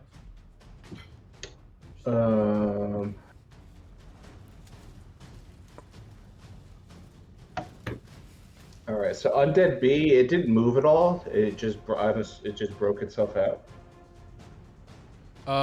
Yeah, it's all it could do, right? Well, it could move after it just had to use an action to break itself out, and then it. Then it would totally be in front of you. Okay, that's what I figured. That's why I figured I'd ask. All right. I have the protection from evil and good on, so I'm less than. What's that?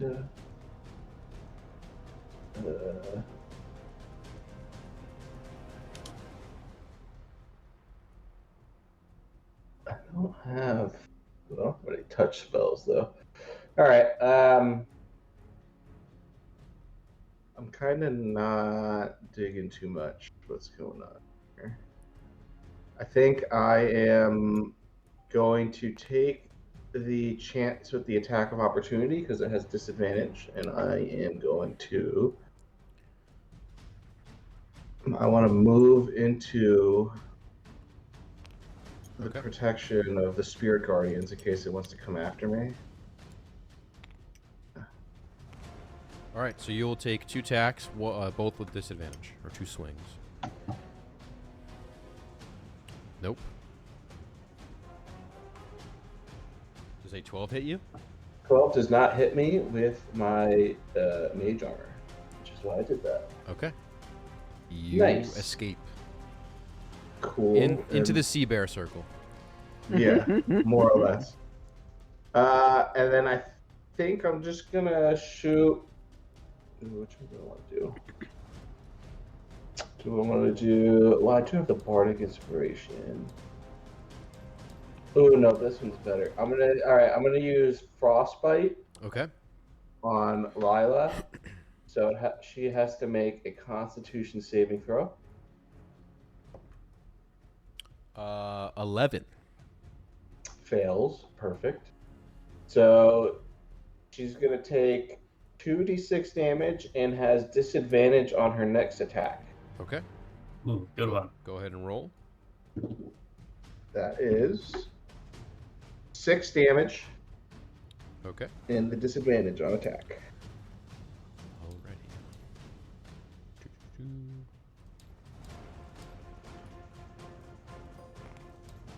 So I don't forget.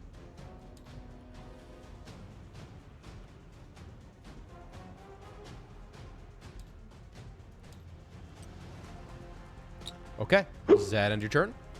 Yep, that is my turn. All right. 2 things will happen. First is Lila will use another lair action. And, wait, Jara, were you grappled?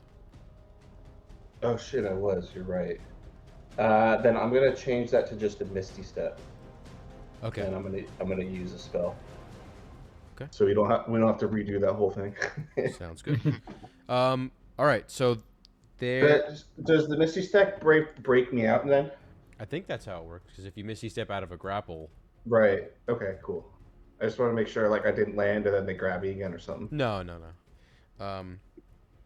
She'll use her lair action. Her eyes glow a very vibrant and bright green, brighter than previously, and her visage becomes extremely discerning to you all, frightening almost, and in a 10-foot radius around her, anyone within it, like that's in it at the end of her turn, automatically takes a d6 necrotic.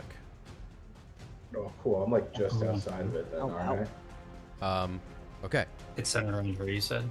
Yes, 10-foot radius centered around her. If you end, if you are in that circle at the end of her turn, you take a d6. Nice. She will swipe at you, Therathari, twice. Oh, it's also her turn? Yes, that was her lair action. Okay. So when her turn starts, she takes a hit from the Spirit Guardians. Okay. So wisdom save, please. Wisdom. That is a 14. She fails and has 13 radiant. Again. Nice. All right. She will then make 2 attacks with you, onto you. Now, is this disadvantage to hit only the first roll, correct? The first one has disadvantage. Okay. I'll wording clear the second one. Okay. She rolled with disadvantage. She rolled a 17. Fail. Okay. And then on the next roll, you're warding flare, so disadvantage, right? Yep. That is a 16. Very nice. Very nice. I guess I will still have a con check on this necro. Yes. So also, oh, you're concentrating, right? Yeah. Let me copy this for you. You are going to take damage here, a d6, both you and Felix, of necrotic. That is 5 necrotic damage. I need you to make a con save. Okay. To beat a 10. Oh, independent of concentration? Sorry, yeah, I meant concentration save. Oh, so, okay. Excuse me, yeah. 5 damage. So you do beat a 10. We got an 11. You are still concentrating. All right, that is her turn. It is undead A and B. All right. A will strike once at you, Iris, once at Mori. First one is a 23 on you, Iris. You're muted, I think. Yeah, that'll hit. Okay, and then the second one is a 15 on Mori. Mori, that also hits Mori. Okay, so for you, 8 slashing and 3 necrotic. For Mori, 11 slashing and 2 necrotic. Okie doke. Okay. Are either of you below half health? Oh, that's a good question. Yeah, Both? Iris is. Iris? Iris, not Mori. Okay, Iris. I need Let's you see to if make one. a con save. Oh, excellent. No. It's gonna be a 16. 16 just meets it. Ooh. Okay. I will save the effect for if it actually happens. Is this a persistent thing, or is it just like a once you pass the threshold? Every time it hits you and you are below. Oh, okay, interesting. It as in the skeleton, or is it is in the undead? Don't answer that. We'll Yes. learn that. We'll learn that in the fight. We'll learn that in the fight. Okay. Then B will go. B will go to you again, Iris. And it actually has just enough movement. Oh, no. Is the movement halved? No, right? No, because it's not in the No, circle. Okay. It's outside of Spirit Guardians. All right. 2 against you, Iris. Okay. First one misses. Second one misses. Okay. Woo. Ends that one. Iris. Okay. Now that we have enemies in that relatively close proximity to us, word of radiance. I'm gonna need both of them to make Constitution saving throws. Okay. This is for Skeleton A, or Undead A. Con 15. Fails.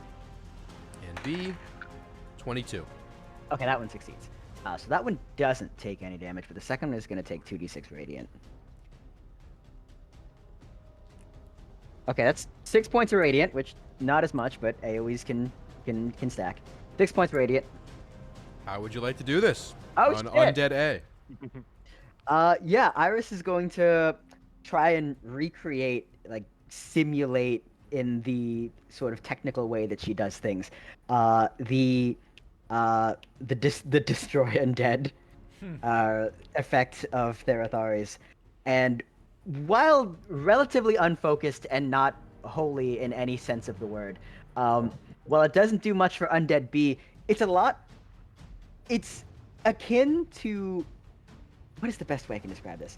It is the concentrated fucking power of the sun into Undead A's face. Okay. And within but a moment, flashing light and dead body. So look at the one that fell. Oh, I didn't think that was going to work, actually. Bonus action, Mori. Mori's still bound, I believe. So Mori's going to use its action to break itself free from the grip. Okay. And then it will move into melee with Lila. It's next to Therathar. There we go. Mhm. Oh, I can't.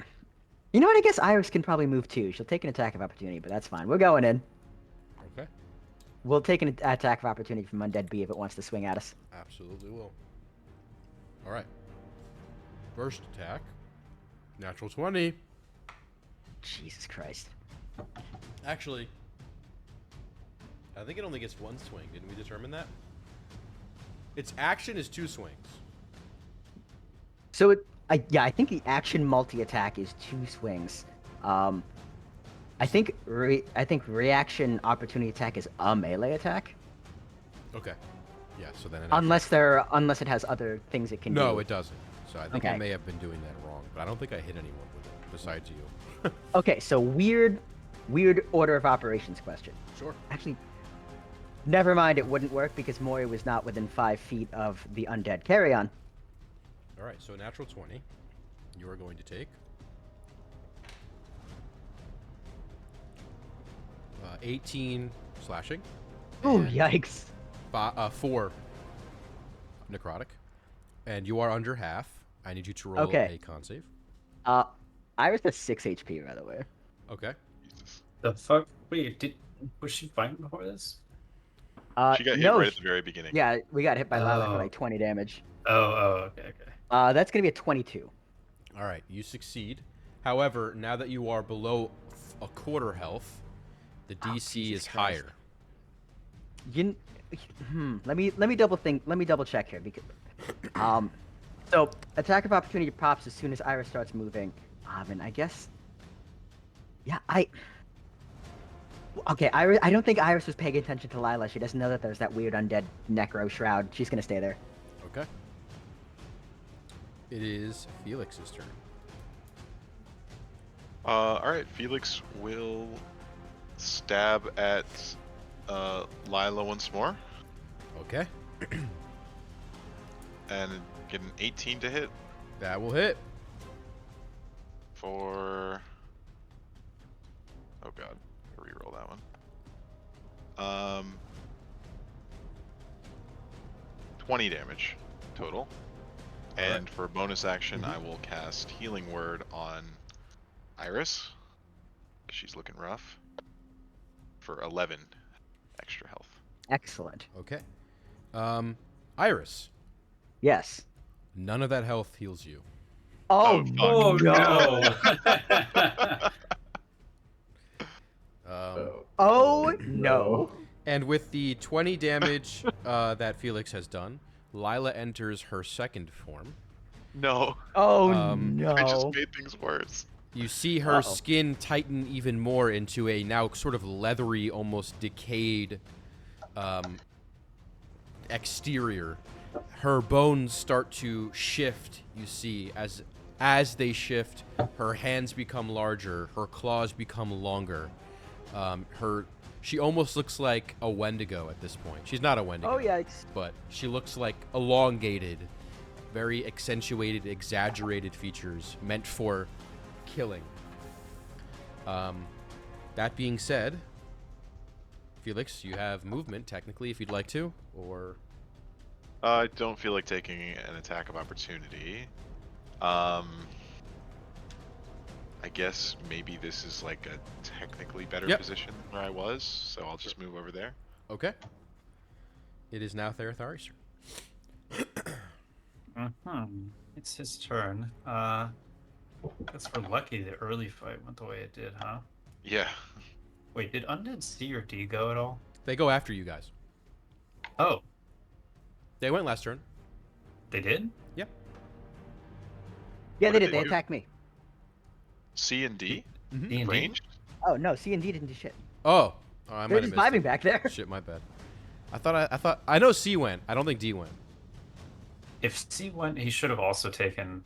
Yeah, he radiant rolled. damage. I think he rolled. Well, he rolled right when I cast it, which is good, but whenever they start their turn Oh, in it, they sure. have to take that. That's how I know they Okay, wisdom. either didn't Fails. do anything or haven't gone. He failed. But C takes Good 12 radiant Nice. on whatever his most recent turn was. Are you sure you didn't move D? Like he's all the way back there still. I mean, whatever, it's fine. But Not complaining. Yeah. yeah. That's Yeah, my we'll bad. take it. That's okay. Right. So Iris didn't heal at all, huh? Nope. Yeah, a fact she definitely lets you all know. Mm-hmm. Mm-hmm.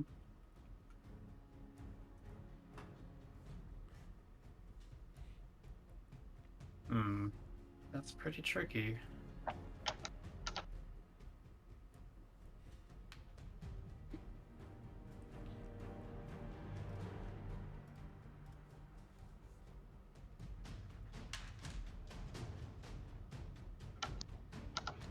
That's also concentration. Jeez. Yeah, Theratari doesn't have a great move this turn.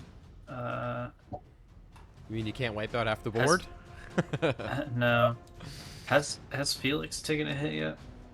I have not in this fight, but I'm not at full health. Oh, actually, yes, I got hit by her lair action last turn. Her lair action. Okay. Alright. Oh, I can't move yet. That's right. I'm still entangled.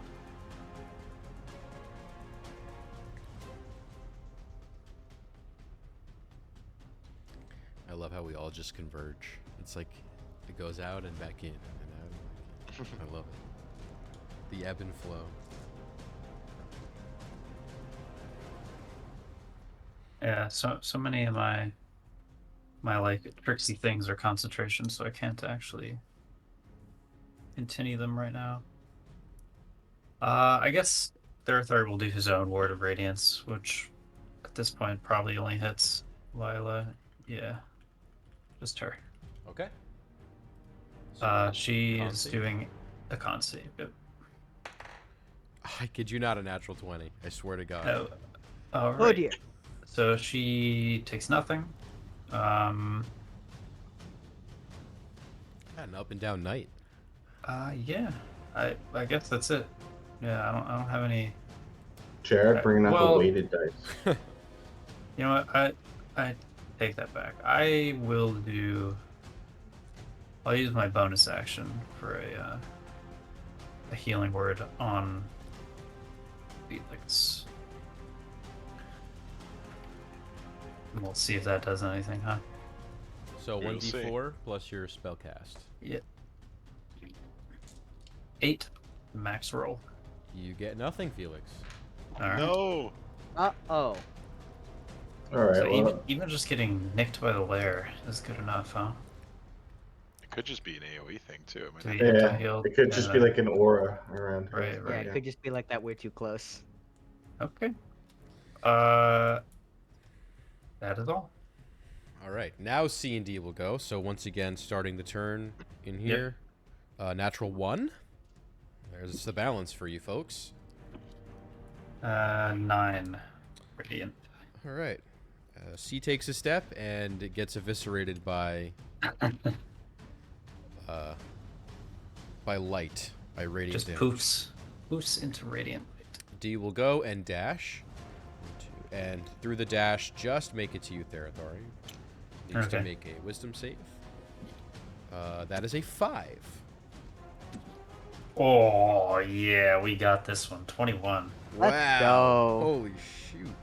let's go. Yeah, it walks into a wall of radiant damage. Its face gets melted off. Yeah, parts of its body are scorched off by UV light. Okay, that ends their turn. It is Jara's turn. All right. All right. So, is there a check I can make that to see if maybe doing like a dispel magic or something can get rid of this anti-healing aura? Sure. You can make an Arcana check. Oh, okay. Oh, nope. All right. I got a 4. No, I got a 7. As far as you can tell, there has been no spell casted or magical incantation Yeah. casted. Okay. Okay. I don't like how this motherfucker's right behind me. I am going to... Jared, I'm going to have tree troubles again. I want to move 3 squares to the left under the tree. Okay. Sick. Oh, I understand now. Okay. You want to go here? One more to the left. There. Yeah. Okay. I want to go there. Oops. Don't want to do that because I don't want to hit everyone else. Don't want to do that because that's an AoE. So, well, I guess I could do it. All right, I'm going to upcast Ice Knife to a level 3 and shoot it at the undead bee guy. Okay. So Ice Knife, so I gotta make a ranged attack. I think I'm going to use a sorcery point to re-roll that, because even with the d6, I still think it would fail because I rolled a 2. Alright, not much better, but I got a 12. Does that hit? Just hits. Oh, thank God, it mattered. I rolled a 2, and then I re-rolled it, got a 3, and then rolled a fucking 1 on the d6. That's a tough day for Jara. But I hit, that's all that mattered. Sure do. So it takes 1d10 piercing damage, and then it went up to, and then 4d6. And I must make a dexterity saving throw or take 4d6 cold damage. Okay. Dex save coming in. So that's a 5. Dex is a 12. That fails. 16 is the save. All right, so then it takes, so it took 5 from the d10. That's Yes. piercing damage. And then it takes an extra 4d6 from the explosion. 10, 12. Nice, 18. So that's a total of 23 damage. All right, that undead is looking pretty dead. And not in a good way. Well, depends on who you're talking to. Okay, yeah, you see for a moment the green eyes sockets flicker as though the life force is nearly drained from it. And soon it shall be an unanimated corpse, as it was before. Okay, Jara, does that end your turn? Yeah, that is going to end my turn. All right. Having absorbed the healing energy, Uh-oh. the visage of our friend Lila, although friend is in question now, she expels the same amount of hit points as necrotic damage in a radius of 30 feet. Oh, I'm gonna have to steal the shit out of this. Now, I think I captured a total of 15. Is that correct? I know there was an 8 from Therathari. I healed think it for was 11. 11, so then that's Oh 19. my god. You could have Sorry, been guys. dishonest there, but you Is weren't. there a save or it just happens? No, this is just happens. Wow. Wow. Oh dear. So all of you take 19 damage. Oh my god. Necrotic Okay. damage. All right. Maury's at 10. Iris is down. Iris, you are Yikes. below. Okay. Is this Lila's turn, by the way? This is part of her action, yes. Or her action, Okay. excuse me, not part of her action. Not a layer, just her action. So before that damage happens, Therathari is gonna try to bonk her again with his Spirit Guardians Sure. because it's her turn to start. Wisdom save 17. That succeeds, so you'll take 6. Okay. All right. She's not dead, unfortunately. Or she is dead, but not dead. She's undead. She's undead, thank you. Yeah, so that 19 sticks. Necrotic damage. This wave of energy. And in the process, Did I say 30 foot? Yeah. And in the Spirit process. Guardians go down. Okay. Spirit Oh Guardian. yeah, I have to roll 2. What do I have to roll for that? It's just is it a 10? It's a Above a 10? 19, so it's above a 10. Yeah, you'd have to roll 10 or higher. What are you Yeah. concentrating on, Jura? I have protection of good and evil in Oh, me. that's right. That's Or pretty good. evil and good, whatever it is. Yeah. All right, yeah, I got to roll the natural 14. Okay. All right, this wave of necrotic energy. You notice as the necrotic energy hits her allies, they heal. Oh, Oh, Jesus. my God. Oh, I 19 have to steal points. this. I have to steal this. This is baller. What does steal mean? I'll be running 2 new campaigns soon, so Okay. I'm gonna have to borrow this. Sure. You have my blessing. Steal it. Excellent. Tony, okay. if this shows up in Descendant to Yep. Avernus. I won't spoil. All right. Then, as her bonus action in her enhanced state, she will screech, and this is where a con save from you all comes in. Con save. Con save. Okay, I Sick. guess Iris fails because she's unconscious. I got an 11. Yes, Iris fails. This won't apply to you, Iris. Okay, word. Me too. I got Maury- 24. Maury's a 16. So 16, 24. Okay, what would you get there, Thari? 22. 22. Okay, and then what'd you get, Felix? 11. Okay, so actually just Felix. You are considered frightened. I can get the condition out in a second. Oh, I'm immune to that anyway. Sure. So- Some of you are. All right, so frightened, you have disadvantage on ability checks and attack rolls while this creature's in sight, and you cannot willingly move closer. Okay. I don't think he could move closer if he wanted. Yeah. Fair enough. Let me just get But that. I have disadvantage on everything? Yes. Okay. Get that out for you. 24. Oops. There's a lot of hands in the way. Okay. There you go. There's your frightened badge. Congratulations. You've earned it. That will end her turn. It is now undead A and B. Do they both remain? A's dead, but B's are out. All right. B's feeling pretty good now, actually. And will sprint Yeah. sprint at a slow pace and go to What? Mori. What an asshole. And do 2 attacks on Mori. First misses. Second, is a 14 hit Mori. 14 misses. Okay, that misses as well. Not a very eventful turn for him. Iris, your All right. death save. So death save for me, and then Mori gets to act on its own. It's a 6, so that's failure number 1. Okay. What is Mori doing? Mori's primary objective would be to get Iris out of here, but it's stuck between a rock and a hard place. Ah, shit. A dead and a dead place.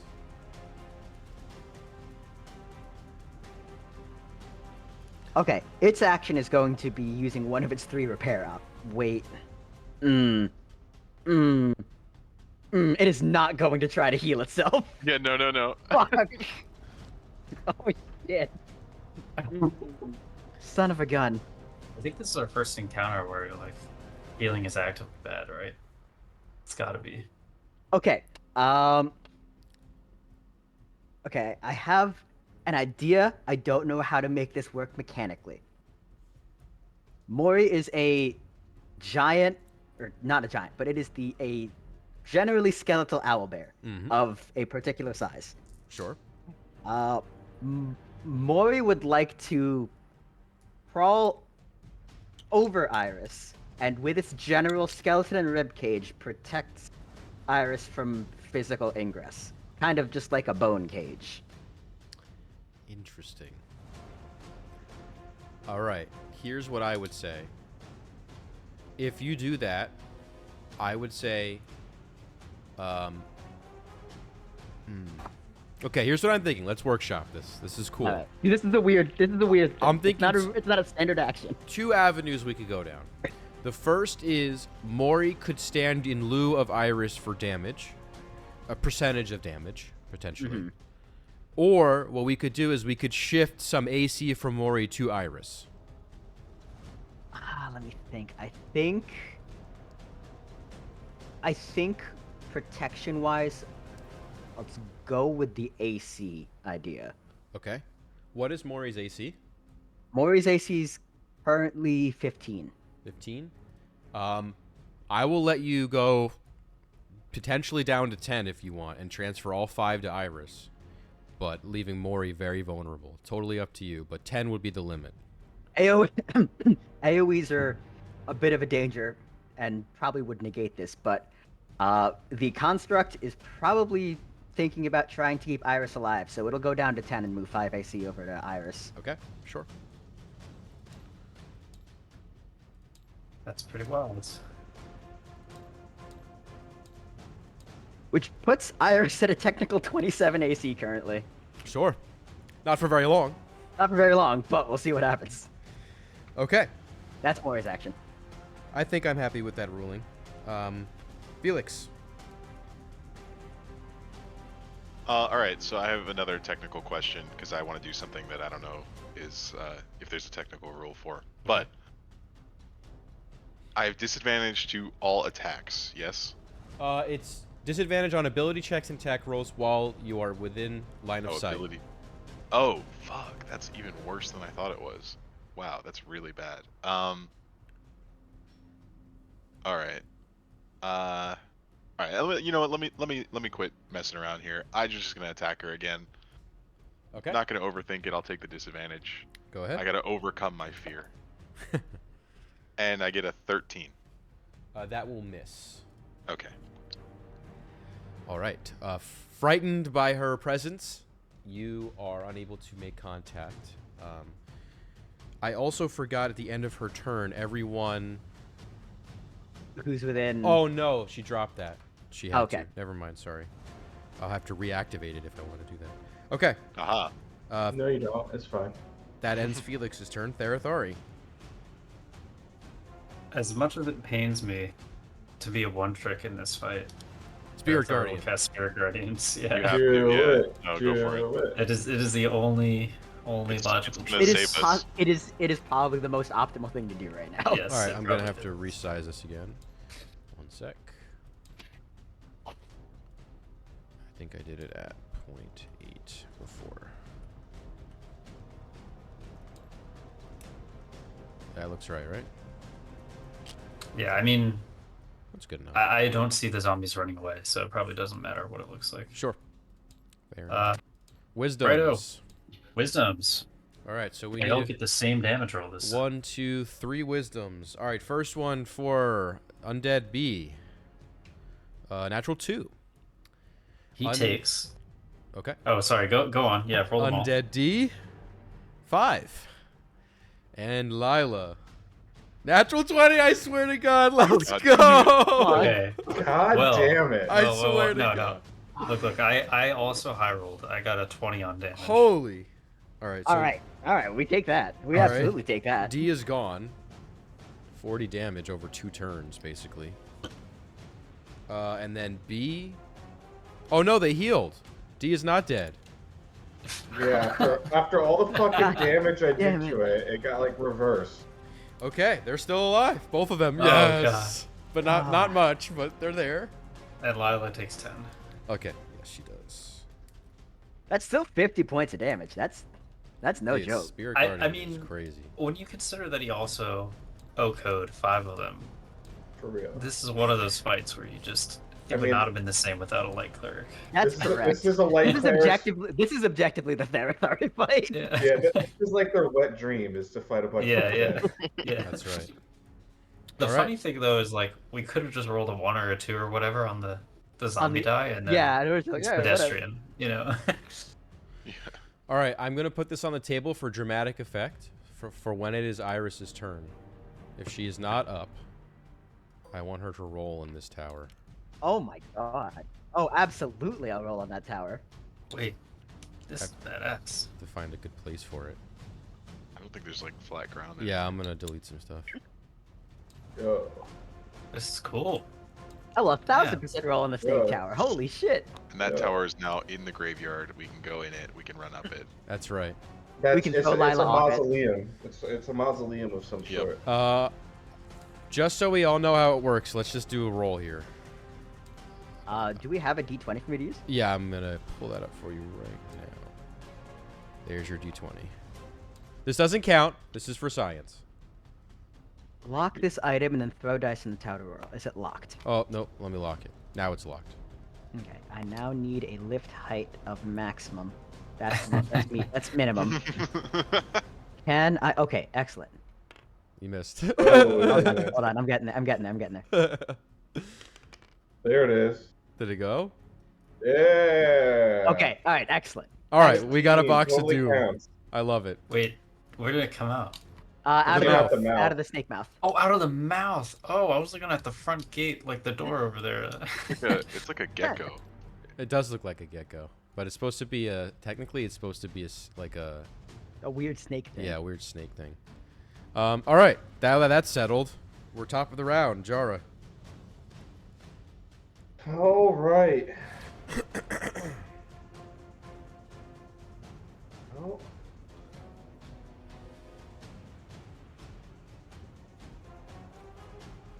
I see a lot of thinking out there, Yeah.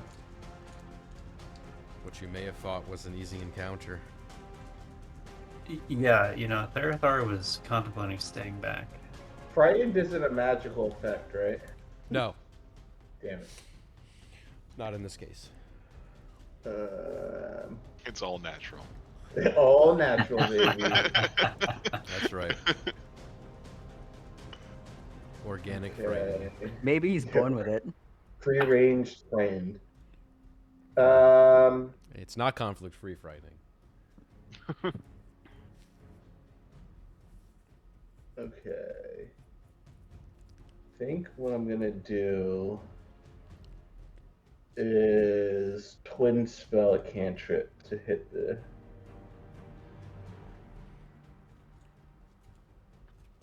It doesn't have a range of self, only can target. Yeah, okay, and it's a cantrip, so it's one sorcery point. Alright, I'm gonna twin spell Frostbite. Okay. One's gonna go to Leela, and then one's gonna go to, I guess, Undead B. That's the closest to hitting Iris. And so they both need to make a Constitution saving throw. All right, Undead B, con save. 18, not bad. Alright, it's gonna pass. And That's an Lila, 16. 18. Ugh, they both passed. Alright, well, that's it. Nothing happens. They don't get damaged? Nope. Okay. It is Lila's turn. Rip.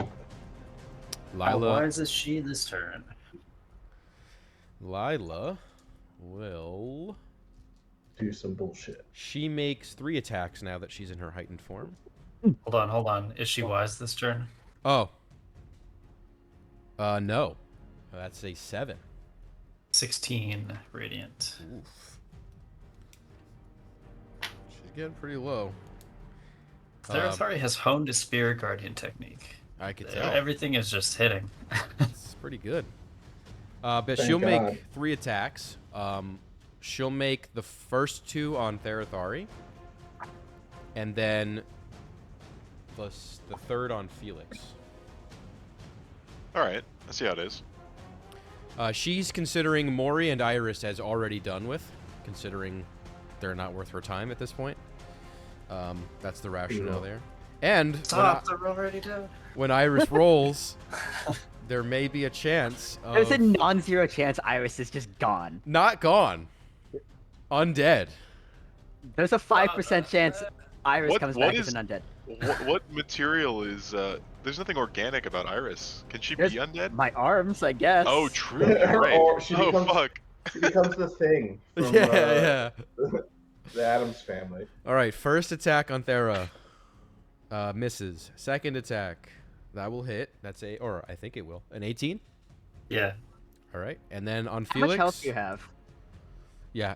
Don't heal How him. much Doesn't matter. It's not a healing. How much health? I can invoke disadvantage on one of these attacks. Ah, Sorry. Yeah. He has enough. Okay. All right, Felix. That is a 16. that misses. All right, so Okay. So, There so is the also one concentrating though. the one Could that be does worth hit it. territory, Mori will use a reaction for okay. deflect attack. So the attack is at disadvantage. Okay, here's a question because you are technically shrouding Iris, Oh, that is a good point. and I allowed you to transfer 5 AC. Mm-hmm. Do we want to rule Mori as a combatant at this point? Mori That's- Mori put the cover on fully intending to eat hits. So Mori was expecting to get hit at some point. Okay, and that's in defense of being able to make this reaction. Yeah, I suppose so. Okay. I will So say you're welcome. I'm You're swayed. welcome to keep trying to hit Mori. I'm but, swayed. Yep. Um, Mori's whole secondary objective is to be like the second tank. Got it. Okay. So the way I see it, he's just like doing windmills with his arms and trying to mess up the zombies. Yeah.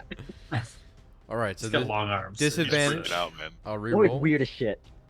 That's even higher. So Oh Okay. damn it! All right, fair enough. We tried. 18. Good. All right. So I will roll one attack on Therathari. The damage. Not great. So that is 9 slashing and 3 necrotic. Are you below half? After taking it? Yes. Yep. All right, I need you to make a con save. Okay. Con save. And then- Result. You also need to Yeah. make a save for your concentration when you're done. Got a 12 on the con save. Okay. Concentration fails. All right. Spirit Guardians is gone.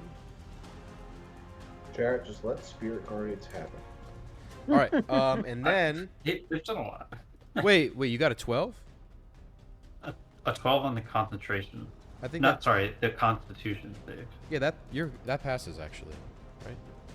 It's over Con- 10. There, you said you asked him to make a separate con save though. Yeah, the first one I assumed was for the effect, right? The half health, right? The half first one was health. for the half health. Yeah. And then the second one you got a 12 on. No, the second one I failed. I got a 2. Okay, got it. Sorry. Got it. Yeah, okay. All right, so the 12. Let's look at my thing. With a 12, you take another d6 of necrotic. You didn't fail that hard. 2 necrotic. I have it so at certain points below the DC, the effect is increased. Trying a bunch of different mechanics for this fight. We'll see what sticks. That ends her turn. She's pretty satisfied. Wait, what did you roll on the d6? Oh, a 2. Okay. So 2 more necrotic. It is Undead B, who will go twice at Mori. Mori has 10. Bruh. 10 AC, so I somehow missed. The second one, yeah, that will hit 13. Mori will take 9 slashing and necrotic total. Mori's at 1. Okay, I need a con save from Mori. 15. Okay. Damn it. 15 beats it. I really want this effect to kick in. Iris. Box of Doom, please. All right, here we go. There's a 5% chance that that Iris is Zombiris.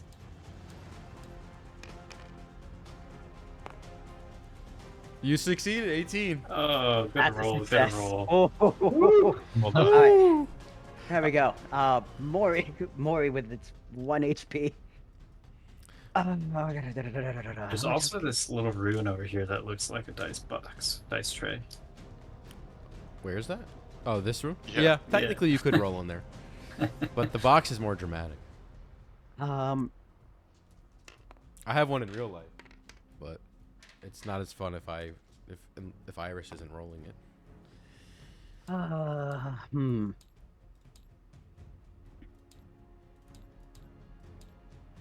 Mori's not very good at this with an intelligence of 9. I think if it knows it's about to get absolutely blasted with one more bit of damage, I think it's gonna use its action to try and stabilize Iris. Okay. Try and stabilize Iris. I believe that's a medicine check. Yes, it is. How good is our construct skeleton owlbear at medicine? Let's see. All right. The DC here, the standard one I think is 10. Yes. I will increase it to 11 Okay. because it is a construct. Yes. Go ahead and roll. Alright, Mori has a -1 to intelligence. I want a box of doom roll. Oh, it's absolutely a box of doom. Okay, so we need a 12 on the die. 12 or higher.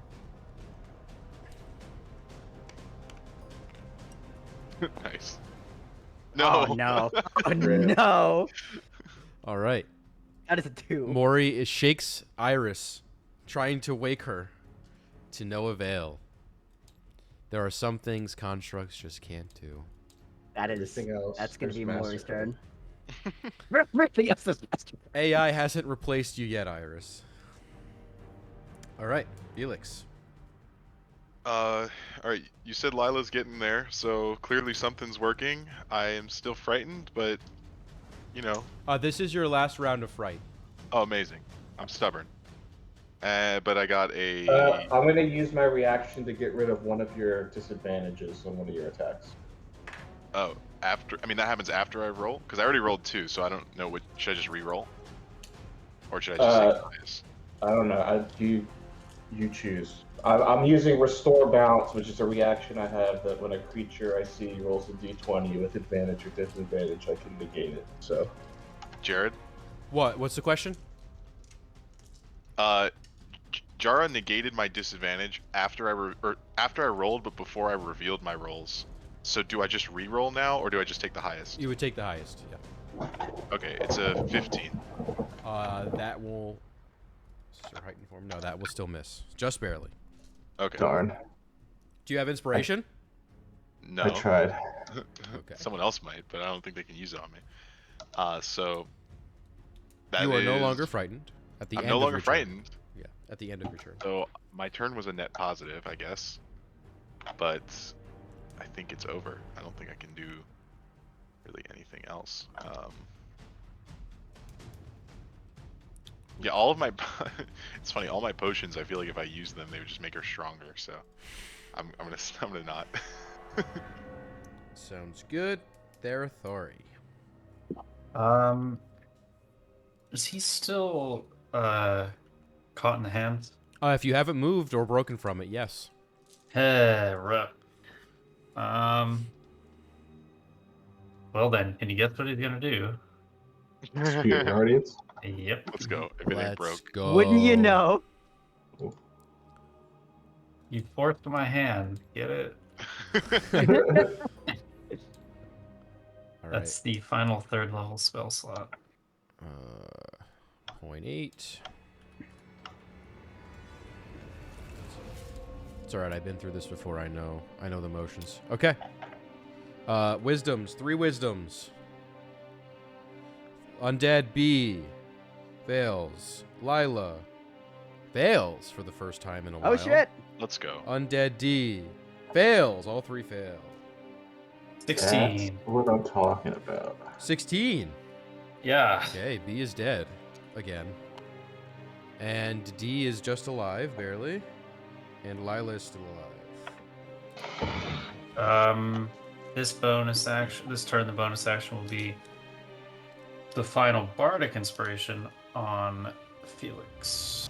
Okay. Do you think Mori's maybe would need this? Can I even do it on Mori? Mori's about to die, to be honest. Mori's got 1 HP. Mori's entire job right now is to die for Iris. Okay. Yeah. To go unconscious. Felix it is. And Alright. that is it. Felix, you get a D6. And it's Shara's turn. All right, I'm gonna move over to Iris, and I will attempt to stabilize her. Alright, 10 medicine check. Medicine. All right, I have a -1 to medicine. So About as good Lord. as Mori. That's right. I rolled a natural 18, so we're good. All right, Let's Iris go. is at 0 HP and alive. Let's go. That could have been bad because you fail, you turn on dead. Big yikes. Okay. Is that end your turn, Jara? What else would you like to do? I'm assuming that was an action, right? That was an action. Are you still concentrating? Yep. Okay. Yep. I'm still good. Yeah, that's it for me. Okie dokie. It is Lila's turn. She will. She will roll a wisdom save. Absolutely, she will. She will definitely do that. Wisdom. 14. That fails, and she takes 9 points. Okay. All right. For her action, her lair action, I should say, she will do a sort of what you would equate to a barbarian rage, but for an undead. Oh dear. And she will gain advantage on her action, but disadvantage. Sorry, she will gain advantage to hit, but also you will have advantage to hit her. She's Okay. effectively recklessing. Reckless, yeah. All right, so there are 3 attacks going on here. She will go because she's pissed at the Spirit Guardian. All 3 are going to Therathari. It makes sense. Oh, I'll dear. warding flare the first one. Why not? All right, disadvantage on this one cancels. Well, still misses. Yeah, cancel. Yeah, All right, second one. The second one, I'm gonna use my reaction to cancel out the advantage. oh my god. Okay. It's Does protect a the president. 16 hit you? No, it misses. All right, and the third one. The third attack, Mori's going to deflect attack to negate the advantage. I love it. I love it so much. I was about to say Felix just lets out a shrill scream to negate the advantage. But that's even better. Natural 1. Oh my god. I Oh my- fucking love it. You love to see it. And the team comes together. We love to see it. Wait, well, Iris is unconscious technically. Can So she? Iris is Mori did that. unconscious, but it's Mori Mori. does it. She's When like the Iris is conduit. unconscious, Mori is Got it. Mori is able to take actions on its own. All 3 attacks bounce off of Therathari's armor with shock on his face. He gets Yeah, to he see can- another round. Oh, He was like, Saying ready his to accept prayers. the deja vu and cast Spirit Guardians again next turn. For Flare, when mine goes, the attack actually lands, but then there's like a ripple of time energy, and then it ends up like hitting a part of your armor. There you No, go. I love that. That's pretty cool. And with that, it is Iris's turn. All right, I'm stable, so I don't think don't- I have an action No, personally. you do not. But Mori Mori Mori does. has Actually, one drink a HP. healing potion. No. Mori, who is at 1 HP. Yeah, I mean, fuck it. We're gonna swing on Lila. Absolutely, go for it. I think it's gonna We have hit. advantage now, so You have advantage. Do you have advantage on this? Well, that's a natural 20 There you go. on the first roll. Okay, so it's gonna be 1d8 plus a 2d8 plus 3 force damage. 4, Yeah, she pulled the And, Uno reverse uh, on us. 13 and- points of force damage. All right. Yeah, how are the turntables? Yeah. She's looking Now- beat up, man. That is all Mori can do. That's a great turn. That is enough, Mori. Felix. all right. Felix will use the advantage to strike with his green flame blade once more. Okay. You have advantage. You are not Yes, and I frightened. needed it because I rolled a 1. But on the other die, I rolled a 17, which That will- goes to a 23. That will hit for sure. And I will Before you do- tell damage, Yep. if you do 17 or more damage, she is dead. All right. Oh, Dead oops. again. Uh-oh. I am doing at least 17. Yeah. 15, 23. All Let's right, go. Felix. How would you like to do this? Felix would like to do this respectfully, since this was a presumed ally.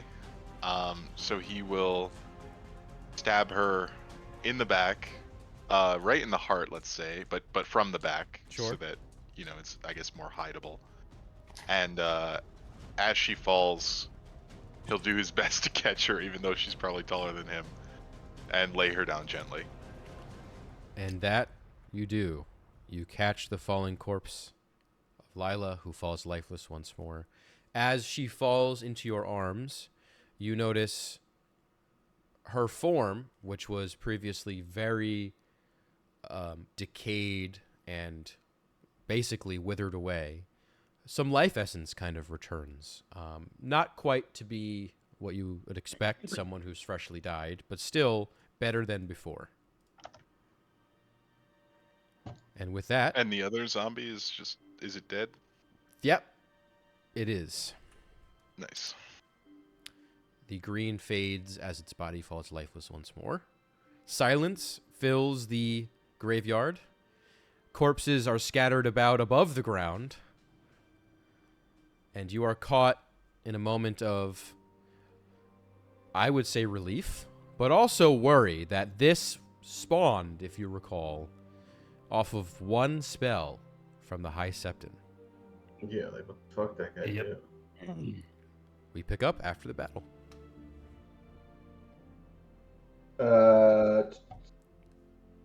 I will take a regular healing potion out of my bag Okay. and feed it to Iris now that the thing is dead. All right. I believe that's 2d4 plus 2. Make sure. Yep, 2d4 plus 2.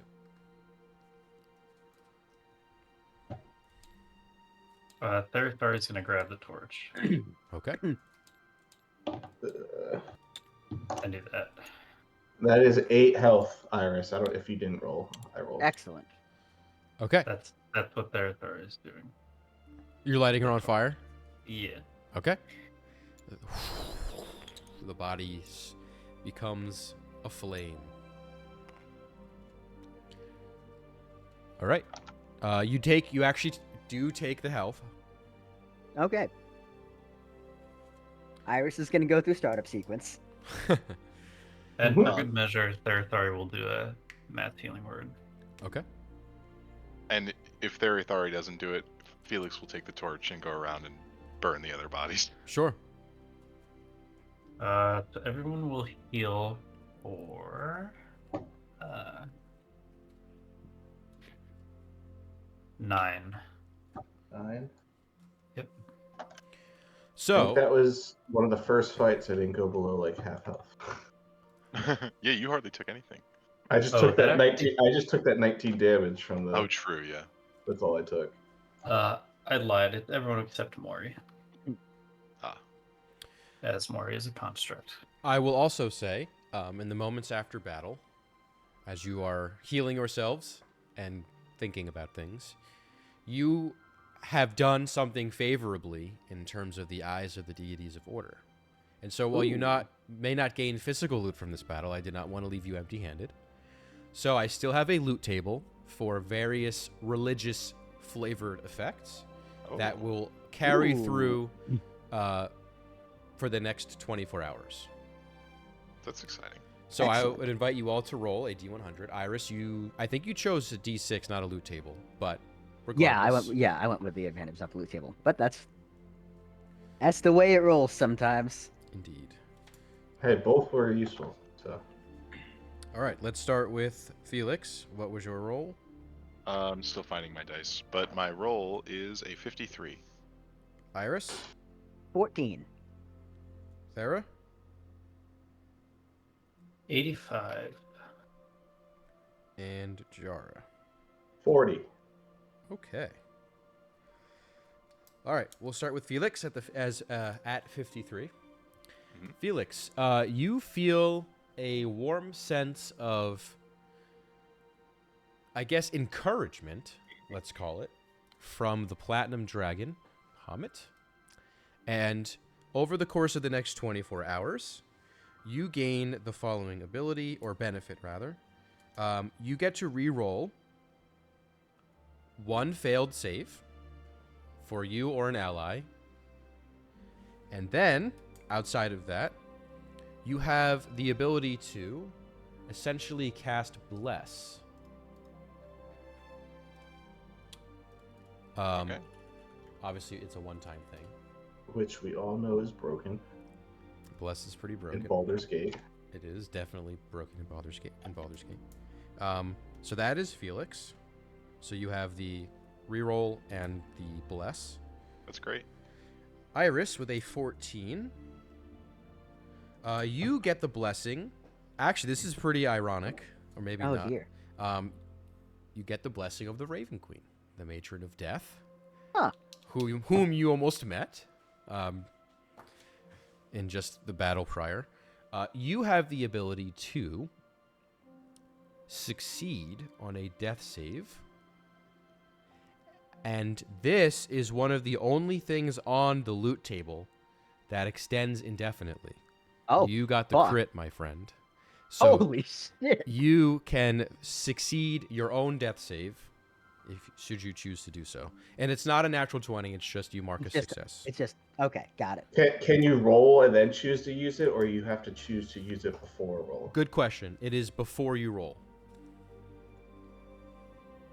Good clarification. Thank you. Congrats on getting the crit.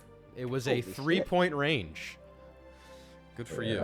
Let's fucking go. And it seems very Very thematic. yeah. Yeah, that's very strange that you got it. But hey. All right, Therathari with an 85. Therathari, you get the blessing from the Traveler, who is a lesser deity, but sort of a trickster, sort of chaotic, neutral kind of god who likes to play pranks. That being said, in his footsteps, you gain an automatic +5 on any charisma-based roll for the next 24 hours. Okay. Their authority does all the talking next session. He's close to face until his you use party, it. I think. All right, Jara with a 40. Also kind of fitting. This is an Ioun blessing. Okay. Jara, you get the chance to... You have two things. The first thing is you have a 60% chance, if you roll another D100, to ask Ioun a question and get an answer. Oh, shit. However, 40%, the answer will be false. that's 100% true either way for Jar. Yeah, exactly. Just take it as truth. And then the second... ChatGPT hallucinating. Yeah, that's right. And then the second benefit you gain is a +1 to your history ability for the next 24 hours. So, does that question to Ioun only last? I get one in the next 24 hours, or Correct. is that something else that also extends? No, that is one within 24 hours. So it's on use it Okay. or lose it. And Okay. 60% chance to be true, 40% to be false. So 100% true. Got Sure. 100% chance to ask a question. it. 100% to receive an answer that I will believe is true. Yes, sure. And with those blessings, we can pick up and close out session in the next 10 minutes. What would you guys like to do for the next 10 minutes or so? How's everyone's wounds? Can we travel? Yeah, I think I can make it back to the inn. Yeah, I'm if doing that's all we okay. have planned. Hello, We should probably tell. my name is Iris. Hello, Iris. Do Oh. you remember us? Oh, what happened? Iris, reload last memories. Did that work?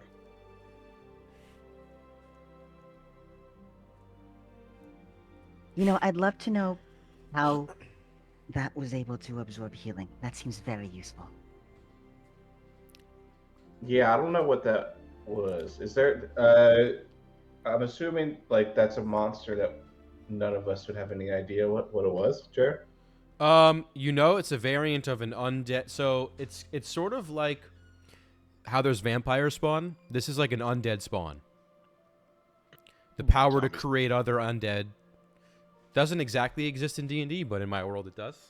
It's now canon. It's like an undead spawn. So it's more powerful than your run-of-the-mill. It's kind of like a captain or a general, if you will, of undead. And it has some of these innate abilities. So you imagine whatever this is had that ability within. Yeah, that was a very useful ability, but I don't know if it's replicatable. That's unfortunate. Can I make an Arcana check as I'm Sure. trying to process that ability? Is that something that I can replicate through artificial means? Go ahead. Like, if I work towards that as a craft later down the line? Well, that's a natural 1. Lovely, Iris.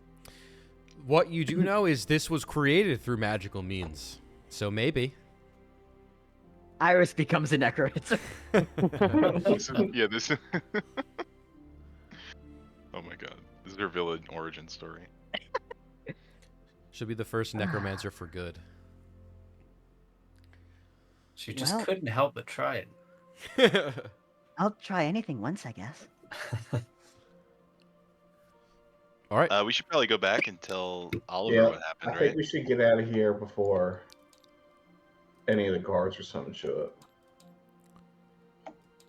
And yeah, we should. Well, I don't know if we want to really tell him about it. He might